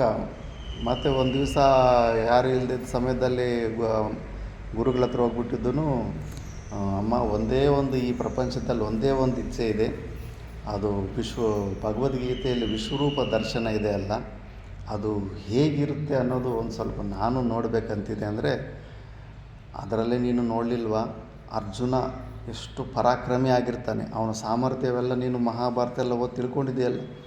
ಅಷ್ಟು ಪರಾಕ್ರಮಿ, ಅಷ್ಟು ಧೈರ್ಯಶಾಲಿ, ಶ್ರೀಕೃಷ್ಣನ ವಿರುದ್ಧವಾಗಿ ಕೂಡ ಯುದ್ಧಕ್ಕೆ, ಧರ್ಮದ ಸಲುವಾಗಿ ಯುದ್ಧಕ್ಕೆ ನಿಂತಂಥವನು ಎಷ್ಟು ಹೆದರ್ಕೊಂಡು ಆ ರೂಪನ ನೋಡಿ, ಕೃಷ್ಣ ನನಗೆ ಭಯ ಆಗ್ತಾಯಿದೆ, ನೀನು ಸಾಮಾನ್ಯ ರೂಪಕ್ಕೆ ಬಂದ್ಬಿಡು, ನನ್ನ ಕೈಯಲ್ಲಿ ನೋಡೋಕ್ಕಾಗ್ತಾಯಿಲ್ಲ ಅಂತ.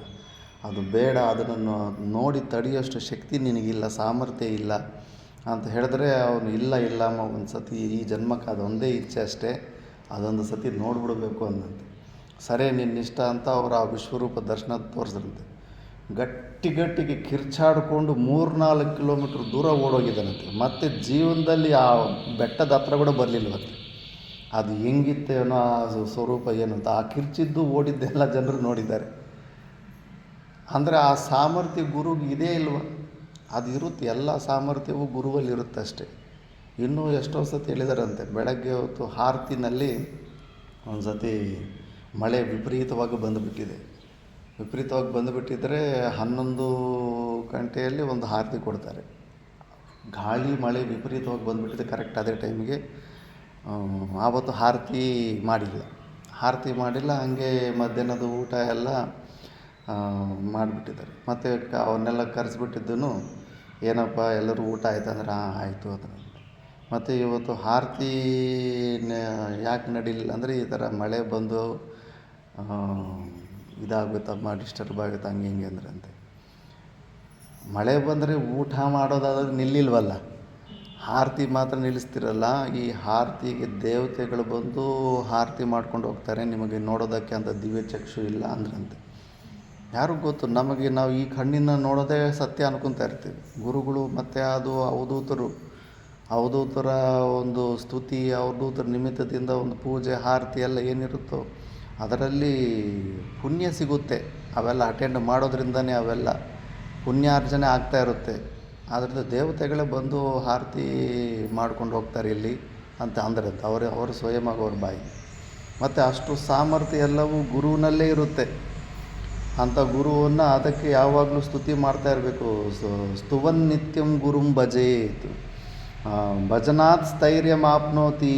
ಭಜನೆಯಿಂದ ನಿನಗೆ ಆ ಸ್ಥಿರತ್ವ ಬರುತ್ತೆ. ನೀನು ಮಾಡ್ತಾ ಇರೋ ಸಾಧನೆಯಲ್ಲಿ ಏನು ಮಧ್ಯದಲ್ಲಿ ಬ್ರೇಕ್ಗಳು ಬರ್ತಾ ಇರ್ತಾವೋ, ಸ್ಥಿರತೆ ಭಂಗ ಆಗ್ತಾ ಇರುತ್ತೋ, ನೀನು ಆ ಭಜನೆ ಈ ಥರ ಎಲ್ಲ ಮಾಡ್ಕೊತಾ ಇದ್ದರೆ ನಿನಗೆ ಆ ಸ್ಥೈರ್ಯ, ಸ್ಥಿರತ್ವ ಇನ್ನೂ ಚೆನ್ನಾಗಿ, ನಿನ್ನ ಸಾಧನೆ ಇನ್ನೂ ತುಂಬ ಬೇಗ ತುಂಬ ಫಾಸ್ಟಾಗಿ ಆಗುತ್ತೆ. ಸ್ಥೈರ್ಯಮಾಪ್ನೋತಿ ಸ್ವಸ್ವರೂಪಮಯೋ ಭವೇತ್. ಅದರ ಸಲುವಾಗಿ ಅಲ್ಲ, ನೀನು ಸ್ವಸ್ವರೂಪನ ಹೊಂದಬೇಕಂತಲೇ ಪ್ರಯತ್ನ ಮಾಡ್ತಾಯಿದ್ದೀಯ. ಅವುಗಳಿಗೆ ಇದು ಸ್ಟೆಪ್. ಇದು ಗುರುಗಳ ಮೇಲೆ ಅಷ್ಟೊಂದು ಶ್ರದ್ಧೆ ಇಟ್ಕೋ, ಫೈನಲ್ ಆಗಿ ನೀನು ನಿನ್ನ ಸ್ವರೂಪವನ್ನು ಕೂಡ ನೀನು ಹೊಂದಿಬಿಡ್ತೀಯ. ಅದಕ್ಕೆ ಗುರುತತ್ವ ಅಷ್ಟು ಸಾಮಾನ್ಯ ಅಲ್ಲ ಅಂತ. ಮಿಕ್ಕಿದ್ದು ನಾವು ನೆಕ್ಸ್ಟ್ ಕ್ಲಾಸಲ್ಲಿ ನೋಡೋಣ. ಓಂ ಪೂರ್ಣಮದಃ ಪೂರ್ಣಮಿದಂ ಪೂರ್ಣಾತ್ ಪೂರ್ಣಮುದಚ್ಯತೆ ಪೂರ್ಣಸ್ಯ ಪೂರ್ಣಮಾದಾಯ ಪೂರ್ಣಮೇವಾವಶಿಷ್ಯತೆ.